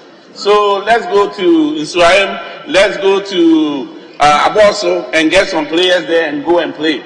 We have gone past that stage. Soccer is business. Soccer is business. And as such, we must have institutions that would prepare people to assume these roles. Mr. Speaker, I had a very bad experience of a teacher in my constituency who owns a team. He listed everybody in the constituency who matters as supporters of his team to financially come up with the resources critical for him to play his games, the middle league. My name was number 1. I contributed as much as I could when they called me in the house, and all the money I had in my pocket and emptied for him. It was not, and therefore the radio station called me. You are the member of parliament and you contributed this much. Somebody else has contributed more than you. What do you think? Where do you stand? And Mr. Speaker, the consequence is something that can be discussed in chambers, but it's just an illustration of the fact that our teams are not resourced well, and as a result, many of them come up with funding schemes so that they can get resources critical for vehicles to travel, for places that they will stay, and many other things that are critical for them. So, Mr. Speaker, I called upon corporate Ghana, the banks and individuals with resources to see soccer as a business and therefore invest in them, rather than situations where everybody is called upon to donate money and sometimes they don't have it and the issues that come with it. But there's also the issue of fair play. Many teams continue to say or argue that they have been unfairly treated in the outcomes of their games because of bad refereeing and some other factors that could militate against their success in these games. And so fair play, the issue of bribery and corruption in the process should be talked about and seriously tackled so that people can actually exhibit the skills they have, the talents they have, in a manner that shows their own qualities rather than being circumscribed by money and as a result lose the opportunity. I therefore call, Mr. Speaker, on corporate Ghana to continue to support these teams that are coming up so that young talents will continue.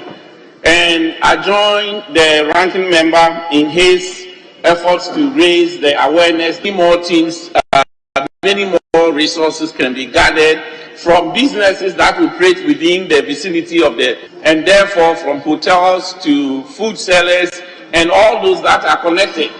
The chiefs, all those who matter in this matter should really matter. They should step up their efforts so that these teams get resources that are critical so that they can do their best. So on this awesome occasion, I want to again join the voices of praise and glory to Mediema for this wonderful feat. And I anticipate that the issues of funding will continue to flow to the team and for them to achieve great success in their efforts as a shining example from the Western region. Thank you, Mr. Speaker.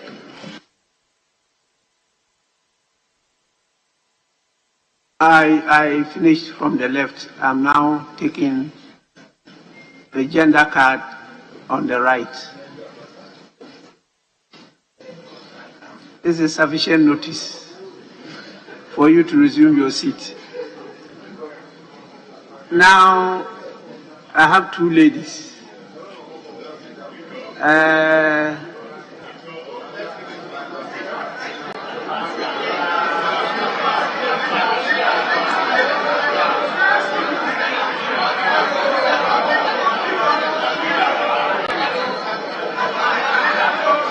Well,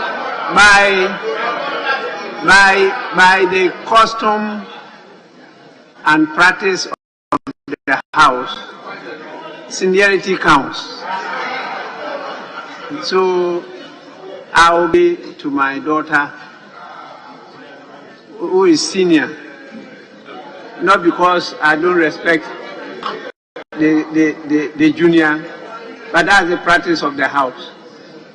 And so once the two of you are on your feet, seniority counts, so senior first. So honorable member for Domi Kwabinya.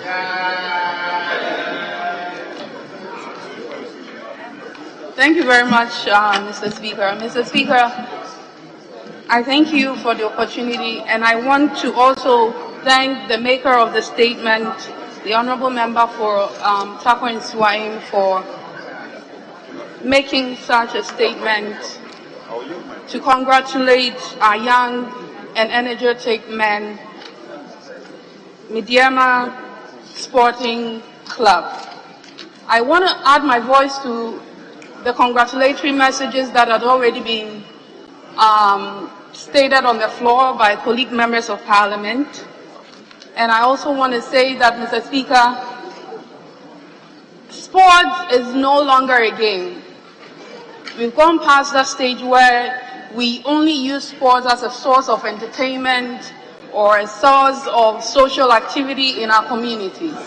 Mr. Speaker, sports has now grown from that stage into a business, as many of the contributors have already stated. So, Mr. Speaker, if it's a business, then we ought to organize it in such a way that it's run as a business organization and not just a fun club.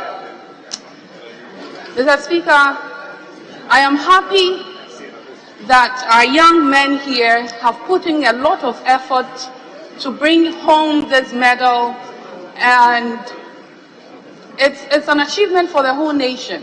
It's an achievement for us as mothers. It's an achievement for us as fathers. And we want to see them rise higher and higher on the game.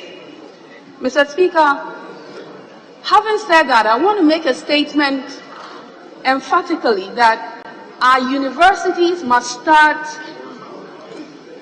grooming our young men and women in sports.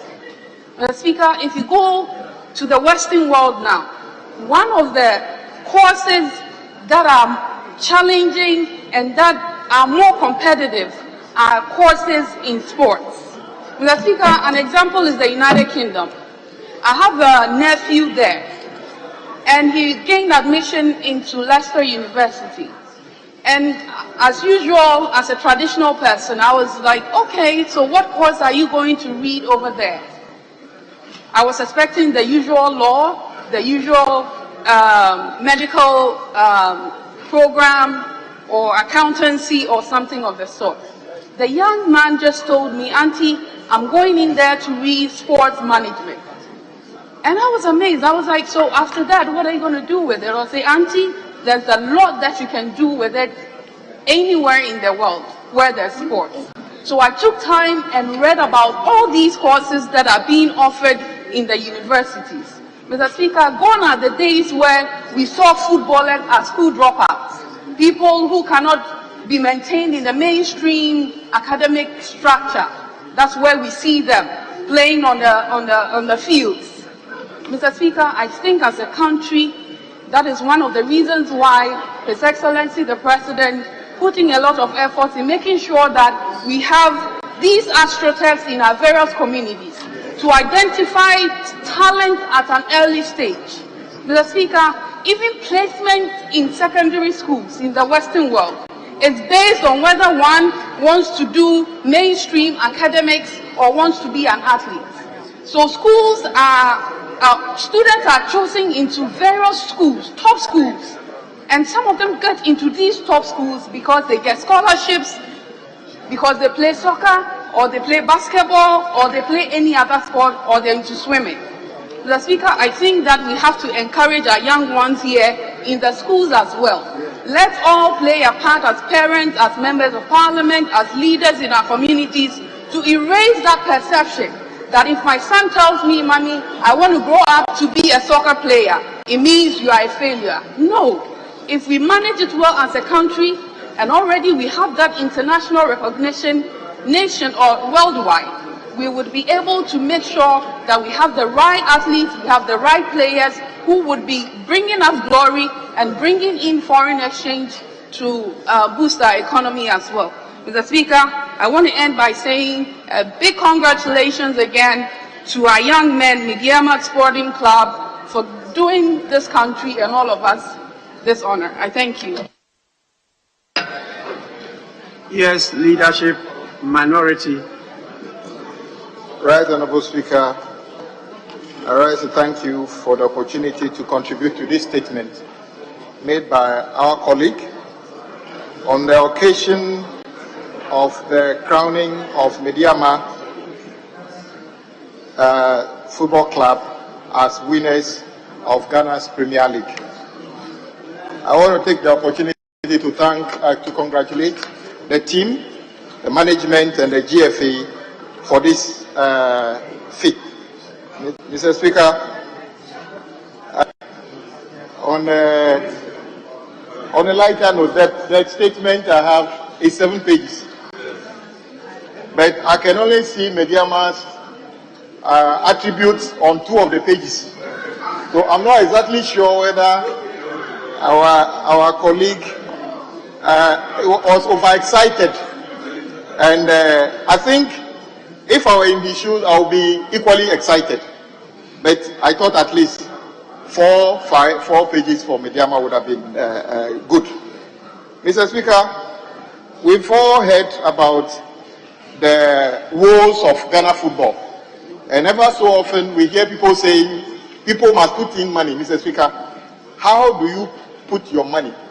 Who on this planet puts your money into a venture when you are told that officiating is problematic, facilities are problematic, the training regime is not fit for purpose, and there's no clear route as to whether, even if you invest 10 cedis, whether you even get your 10 cedi back. So, Mr. Speaker, until we have a system where Ghana football gets these issues resolved, it is going to be difficult. It's not as if Ghanaians don't have the ability to invest in football. That is why I take the opportunity to congratulate those who have risked to invest in this venture, especially those who have invested in Midiama, as a result of which this glory is coming. But, Mr. Speaker, I would encourage GFA to look at this. It is common, it may be wrong, it is common knowledge that the quality of the infrastructure in many of the places is not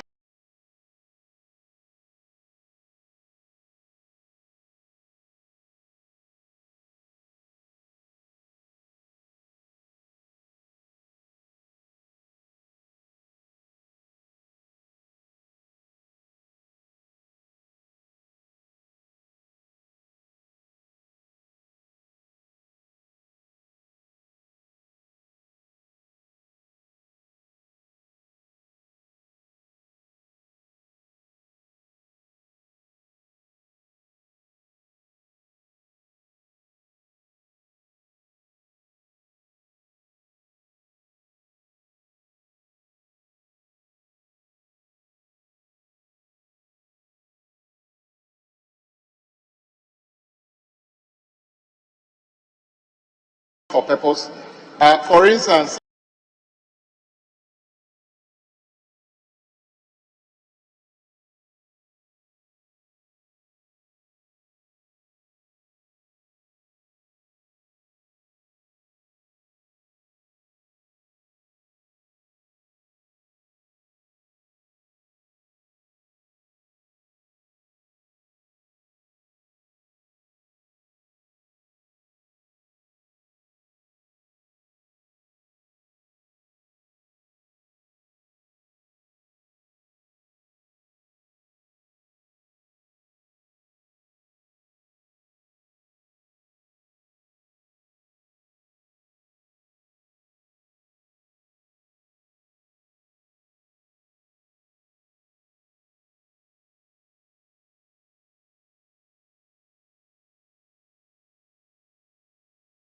if you were to have a football club and the players are as good as anything, but it's a series of things, even physical training, another thing, the nutrition, whatever makes people fit. Ever so often, appalling situation where you see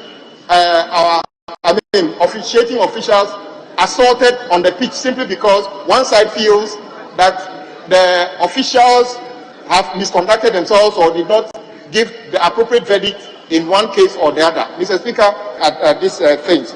And Mr. Speaker, maybe we need to look at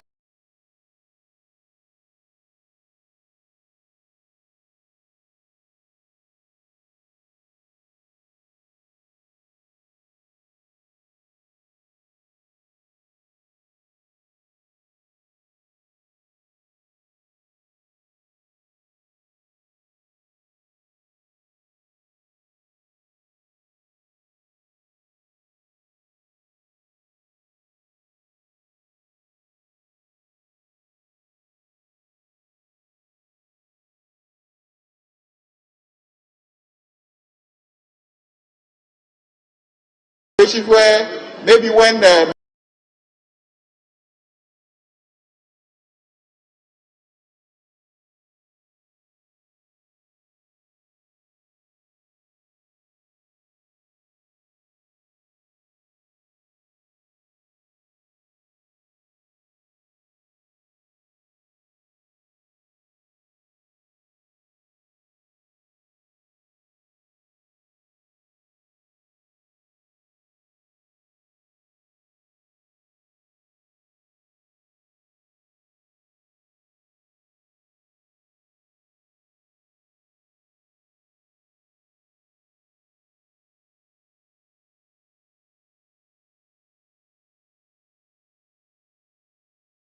majority leader in his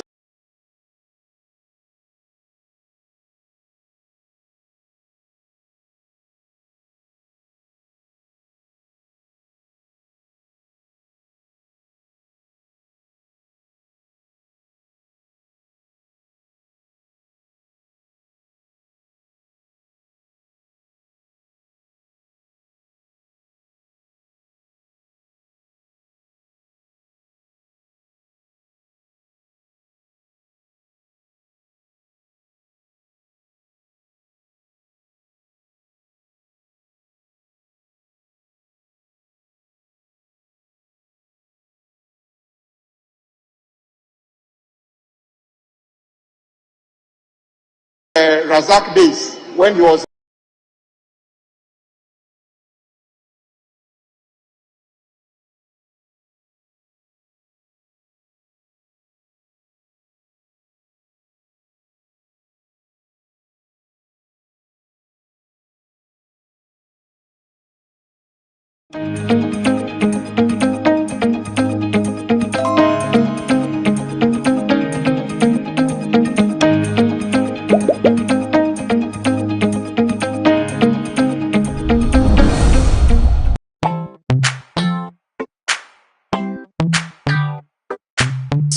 Sweetheart, be mindful of your health. Dear Products Nadia Makeup, I welcome you to Sigma Health and Beauty. You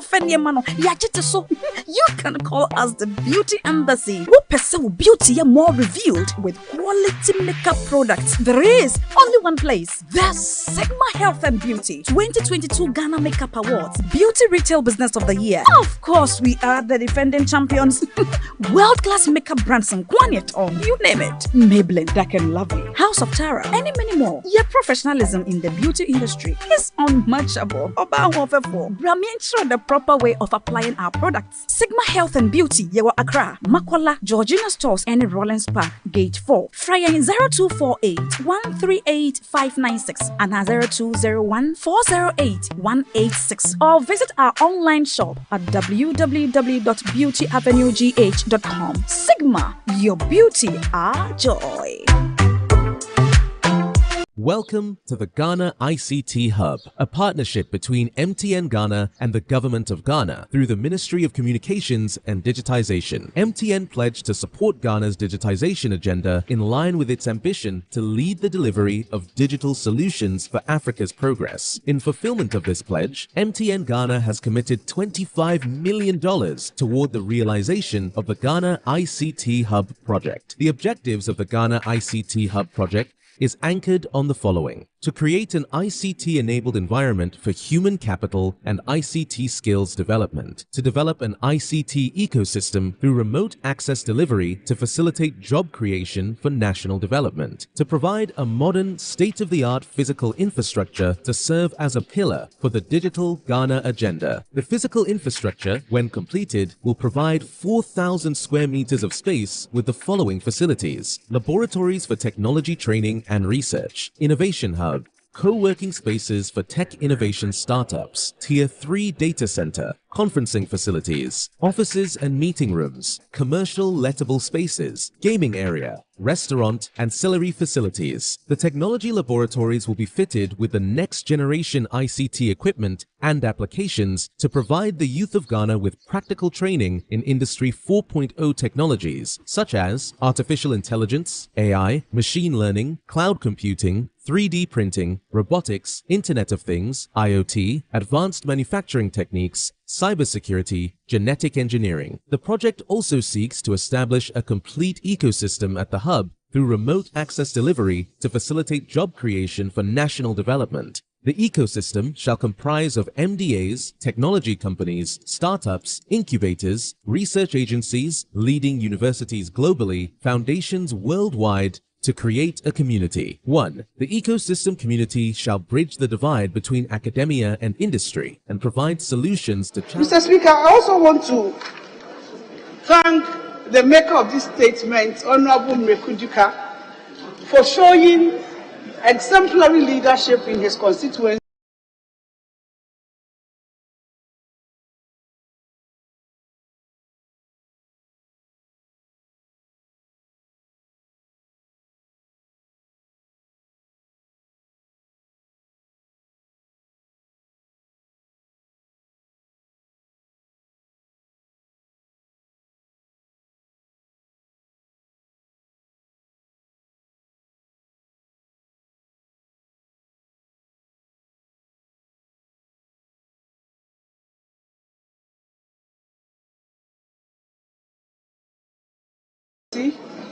He has done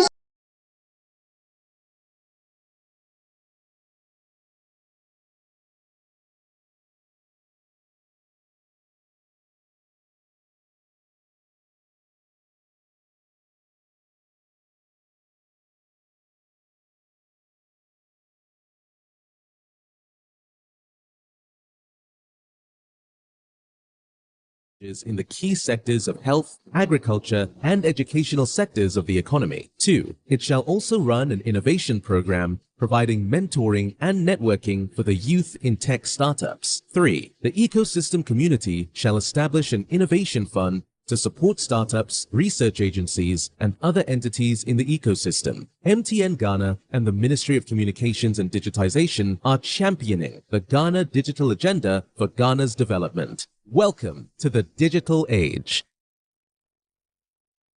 Go Ghana! Are you struggling to pay your huge rent advance? Do you wish to pay your rent on monthly basis? Then good news is here.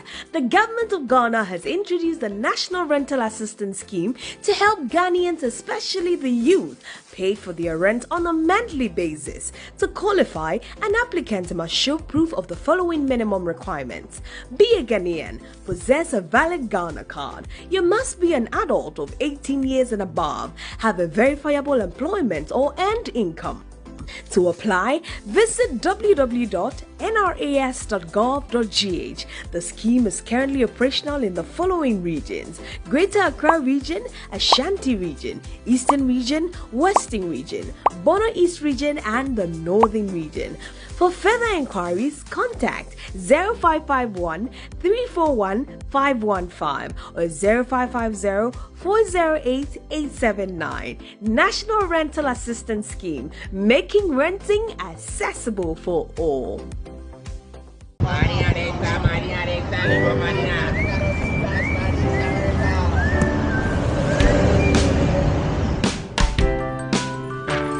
I want you so bad, Alpha Cracker. I want you. I wanna say yes, I can't resist. I want you.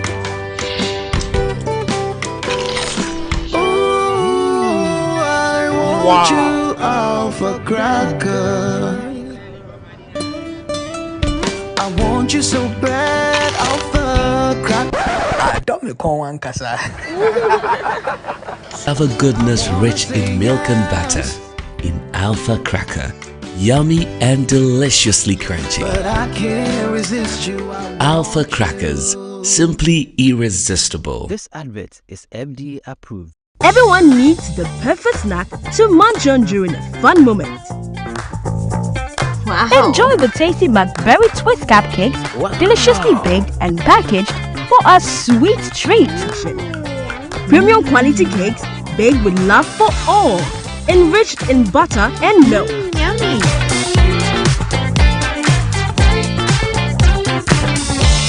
Oh, McBerry Twist cupcakes, simply irresistible. Try one today. This advert is FDA approved. Now, Obek Kanukre. Susu Sang Pine, be a one ton and be a man in quite baby. Mommy, you basically see about Kotoso. People got sending me sick from Lemonade Finance. While Brian did the shit and let me £2. Lemonade Finance. Say they're sending money back home from UK, Canada, and now US. I accepted a instant charges. Extinguishing in so unbeatable. We should be promo code Dr. Like £10, $10, and $10 Canadian dollars for the first transaction. What is send this guy coffee? Download to Lemonade Finance.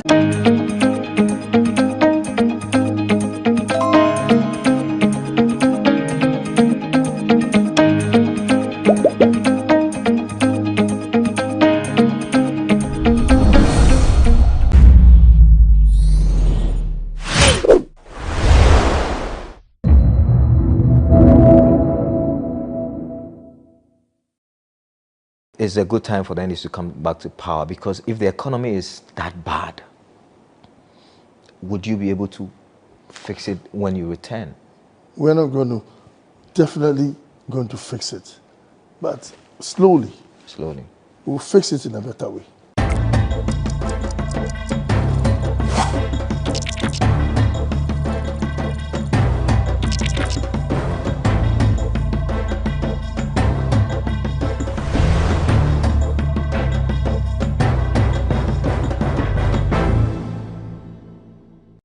Welcome to our second part of our conversation with Mr. Kojo Bonsu. It's been interesting so far. The first part, we talked about his days in Kumasi, growing up in Kumasi, in Tamale as well, and his time in the UK, where instead of going to school, decided to hustle on the streets of the UK. But ended up becoming a very successful man through that. Made a lot of money at a very young age, he says. And we also touch base with his attempts to be flag bearer, the chances of the NDC in the upcoming elections. We're 16 months away or so to a major election. The chances of the NDC, the role that he wants to play when the NDC returns to power. That is, if they are able to, and he's convinced that they will come to power. Mr. Bonsu, thank you once again for your time. We had to continue this because we usually don't get people like you. Are very busy to get. So once we get you, we have to do a two-part series. But let's talk about your business side. A lot of businesses are complaining that this has been very difficult, challenging, period in their existence. The government says this is because of COVID. This is because of the Russia-Ukraine war, and every economy is struggling. You're a businessman. Is it true that this is the most difficult economic climate in your lifetime? The most challenging, yes. If you talk about Ukraine and COVID, before COVID, we had a lot of business problems. Okay. So I wouldn't see why the government always talk about COVID and Ukraine, Russia and Ukraine war. No? It's the way they've handled things. Okay. They haven't put their mouth where it fits. They haven't cut their coats according to their size. Unnecessary expenditure that has brought Ghana into the situation. Okay. Waste money. So definitely the citizens of this country would have problems. Are your businesses struggling personally? Like crazy. My businesses are struggling. Even this morning, I just had a meeting with one. I'm even going to close now. Really? Yes. People are going to lose their livelihoods. What can I do? Because I cannot have all the problems all the time. And it's all because government has done things a bit differently. NDC in government doesn't do that. We don't spend unnecessarily. I always use this example. If, let's say, you had a rosy job, you're being paid well, and you lose your job. When you come home, you don't want to live the way you were living before. Like, if you have to go back to Kenge and fish and pepper in the morning, no lunch in the afternoon, evening, you have some oats or something to sleep, you'd do it, wouldn't you? Yeah. But this government, just unnecessary expenditure. I see government's convoy, 57 Land Cruisers. You have to quantify the costs of each Land Cruiser about $180,000 US, multiplied by 12 cities, times 57. It's quite crazy. You see, the Queen or Prince Charles moves with only 4 vehicles, with 2 dispatched, 1 in front, 1 at the back. Why can't we do that to save the country money? All of you do that, both NDC and PP. It doesn't matter. If I'm the leader of my party, then it's going to change. Okay. Because we have problem. Kids sitting on the floor studying, no decks, nothing for kids. Textbooks has a problem. So why don't we save the money to support them? Then when things get better, yes, we can live lavishly. That's what I believe in. You say the party food soldiers say it's not you can't say because you are in debt. If you are giving money to Kafu Didi or food soldiers, it doesn't mean that you are buying huge vehicles, flying in aircraft that has beds and bathrooms and everything. It's unnecessary. Those are not food soldiers' money are not issues that I'm talking about. Okay. You have to create jobs for them to be happy. We are not doing it. A minister travels of social status, wealth, and pride. In so doing, pilgrims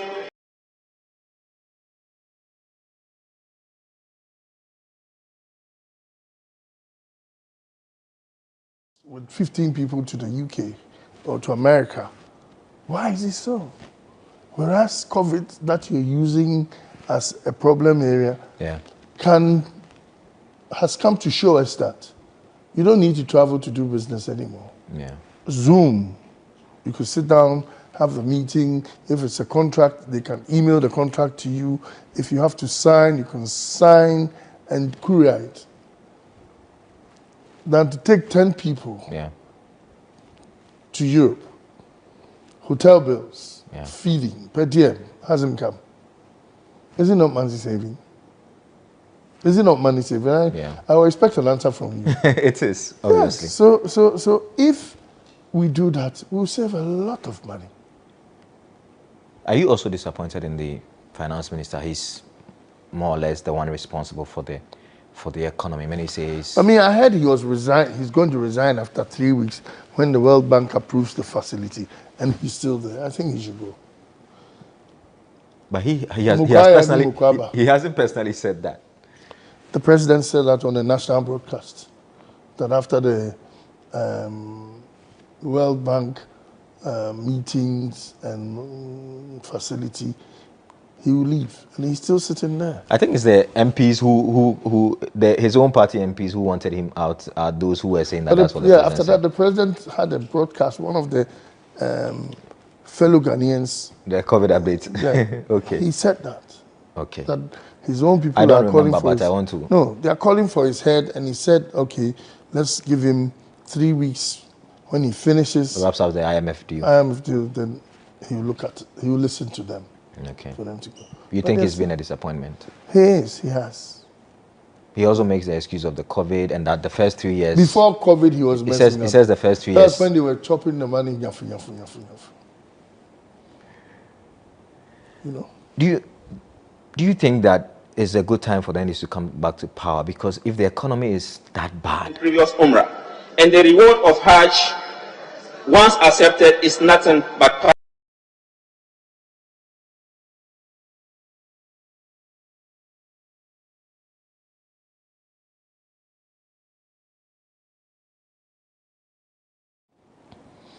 Would you be able to fix it when you return? We're not definitely going to fix it. But slowly. Slowly. We'll fix it in a better way. Okay. That one. We always come and fix the system and they mess it up. When they come, they chop They also all the say money. the same about you. No, what do? We have done many things. We have done a lot for this country. When it comes to controlling our economy, making sure the finances are good, NDC is for it. Okay. But MPP, they don't even care. They say they put a lot of money in free SHS, a lot of infrastructure. Who told them to come and do free SHS? It was a big campaign promise. And that is what is killing us. You think so? Yes. You mentioned children not going to school when you went to the north and all of that. Yeah, free SHS is supposed to go encourage you give parts of school fees payment, or find a way of handling it. Okay. Then you get more people of going to school than to go 100%, as free SHS, tuition free, accommodation free, everything, school uniforms free. Okay. So it's something that, you can't do it. Okay. What would the NDC do differently? Do you know what President Mahama intends to do differently? He's been president before. Yes, I wouldn't want to talk for him. Okay. But I think we all will give him the necessary support to be able to fix this system. Okay. And he's doing it already. He's done it many times before, so he can do it. Let me ask you this question. For a candidate who has only one term, is it a good idea to use him for this election, or for him to be the flag bearer? What I don't want to talk about, it's something that the majority of the delegates or the party people have decided that we need to bring him. Okay. Even if it is one term? Yeah. A person like me cannot say no. That is why we tested it. And majority loves him. Okay. So that argument doesn't come. We've finished the primaries, so let's move ahead and see what would happen. Okay. What about the role of the vice president or vice presidential candidate? Is it going to be an important decision for the party who becomes the vice presidential candidate? I don't think so. In our party, the prerogative of the flag bearer is very important. He's the one who makes the decision. And I think whatever person or whoever he decides to choose, he'll go and tell the elders of the party and they'll give him the nod. Do you think that person should be somebody who could carry on from when he's leaving office? Because then the person would have some name recognition. I think we're going too much ahead into the future. Okay. Let's cross the bridge.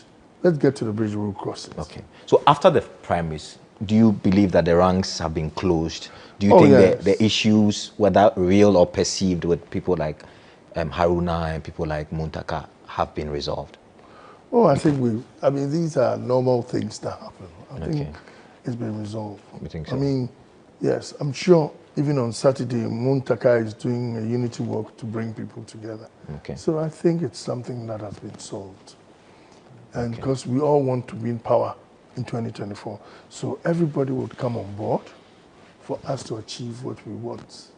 What's your view on this conversation about dual citizenship and the fact that we need to move into an era where it doesn't matter whether you're a dual citizen, one of your MPs, this as in not election, it's as a result of one of these things. What's your opinion on it? I would want us to shelve it for now because it's a promise and we need to discuss it before we put it in our manifesto. Okay. It's not a done deal yet, so let's look at it. I don't want to comment before the time is up. Okay. When you look at our football, and I want to touch on all your parts, your political part, your business part, and your sports administrator part. You've been a sports person, worked at the National Sports Council, National Sports Authority.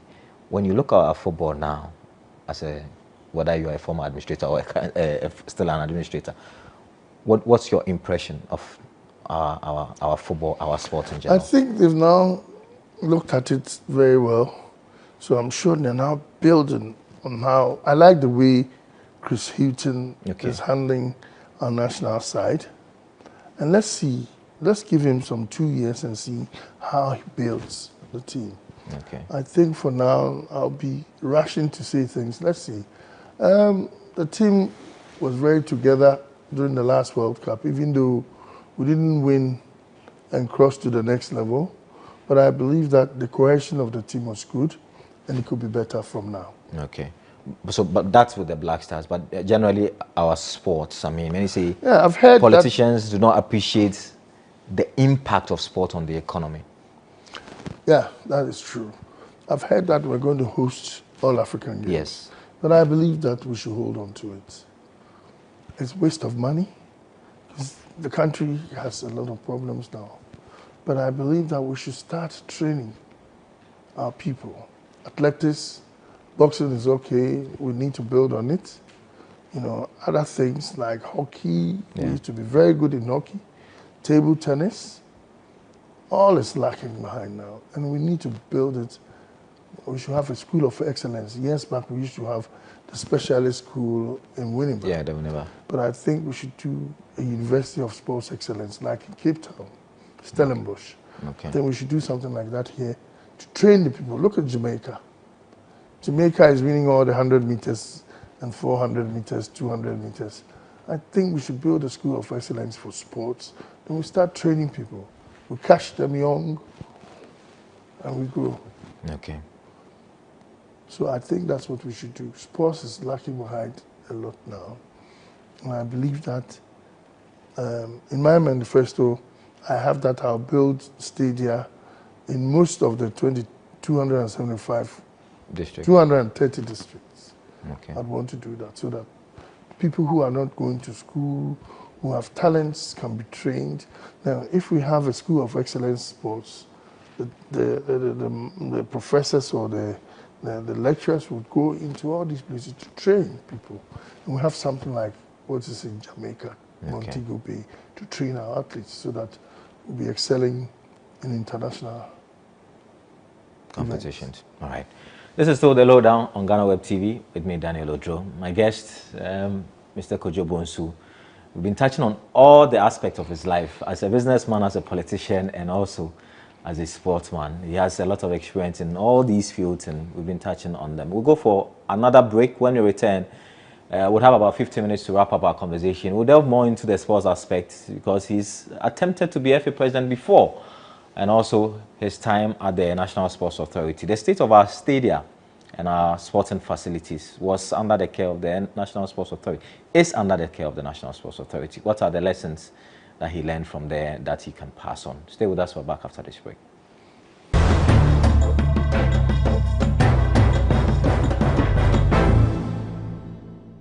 Everyone needs the perfect snack to munch on during a fun moment. Wow. Enjoy the tasty McBerry Twist cupcakes, deliciously baked and packaged for a sweet treat. Premium quality cakes baked with love for all, enriched in butter and milk. Yummy.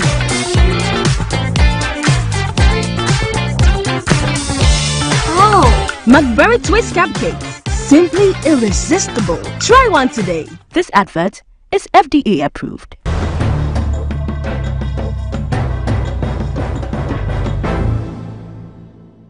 Welcome to the final lap of our interview with Mr. Kojo Bonsu. It's been quite revealing, and I'm sure you are enjoying yourself. And we're about 15 minutes away to complete our interview. Mr. Bonsu, recently I saw on one of the television networks, it calls it, I think it's a Seapond Sports Stadium. It's been left to rot. The Tamale Sports Stadium also left to rot. You worked at the National Sports Authority. That is the custodian of all the sports facilities in this country. Why is it so difficult for us to maintain our facilities? You see, I believe that, one, we have to commercialize it to be able to run it very efficiently. The government subventions don't come. So the leaders there must think commercially. Otherwise, Esipon will rot, Tamale will rot. Accra has a lot of activities, so they should look at it commercially. But even Accra has activities, they struggle with paying ECG. Sometimes the facility is taken off the national grid because they are owing, the grass is not green, the washrooms at the Accra Stadium not in the best of shape. Yeah. So if you are doing a commercial venture, you have to charge fees that will be able to commensurate with those costs. Okay. So I'm sure that is what they are not doing. Because if you hire the stadium for 10,000 to somebody, it wouldn't even finish cleaning. You can't use, the money won't be enough for you to use it for cleaning and making sure the field or the soccer field even works. So you have to charge costs in a way that you'll be able to make profit or even be if you like be in equilibrium. Yeah. But what are some of the things that you did at the National Sports Authority? You see, the mindset was a bit different. So I started training them on how to approach things commercially, how to look at businesses, not to look at that and sit down and sleep on the job and say government will bring money. No. So I changed the idea so that we can look at it more commercially.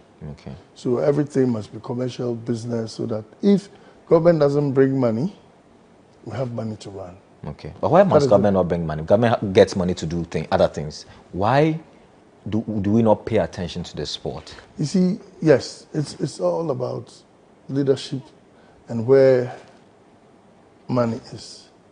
It's all about that. So if government sees that he's not getting any good attention there, or he's not doing anything that will help the country, they put the money here. They put it in education or health. Okay. You see, but government should also see, maybe because we are not doing well, but if we look at it and invest in it, train people very well, we'll get the rewards. Okay.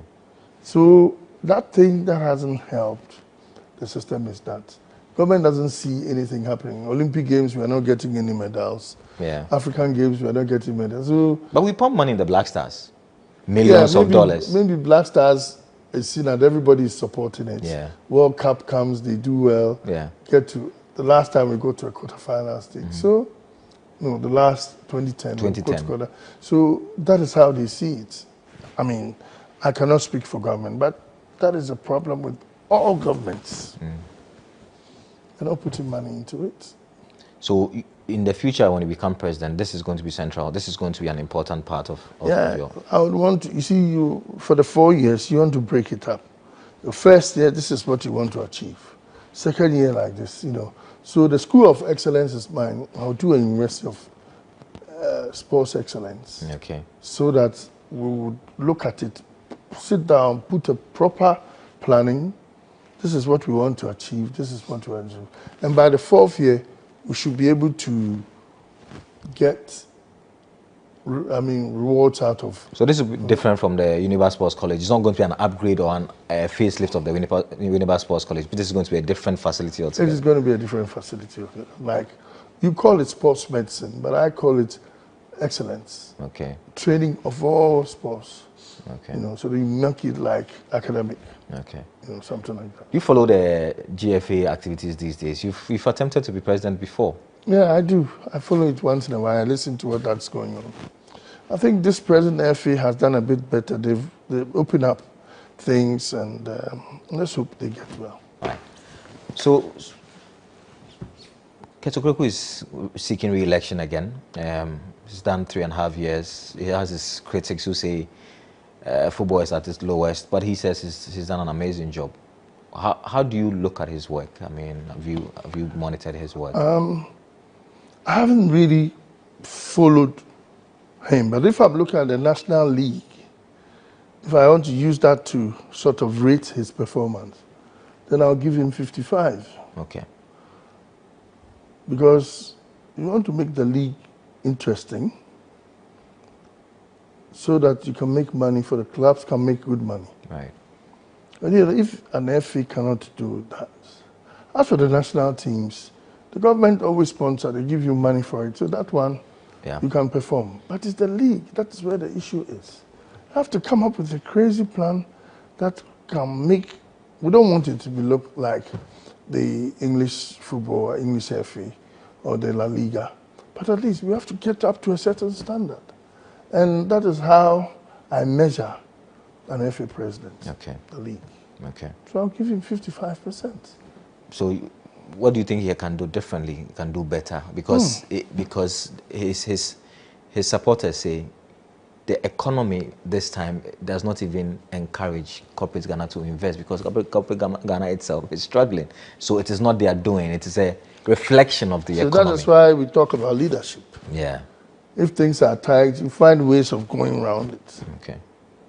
Okay. So that's about leadership. So he should think of doing something good for him to be able to be maintained in the office. Okay. How about Asante Kotoko? Do you follow Asante Kotoko? I do. Recently they brought in a Burkinabe coach. Yes.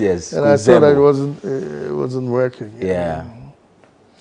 As for Kotoko, we have too many problems, and I think we should look at that. I think we should develop a serious academy.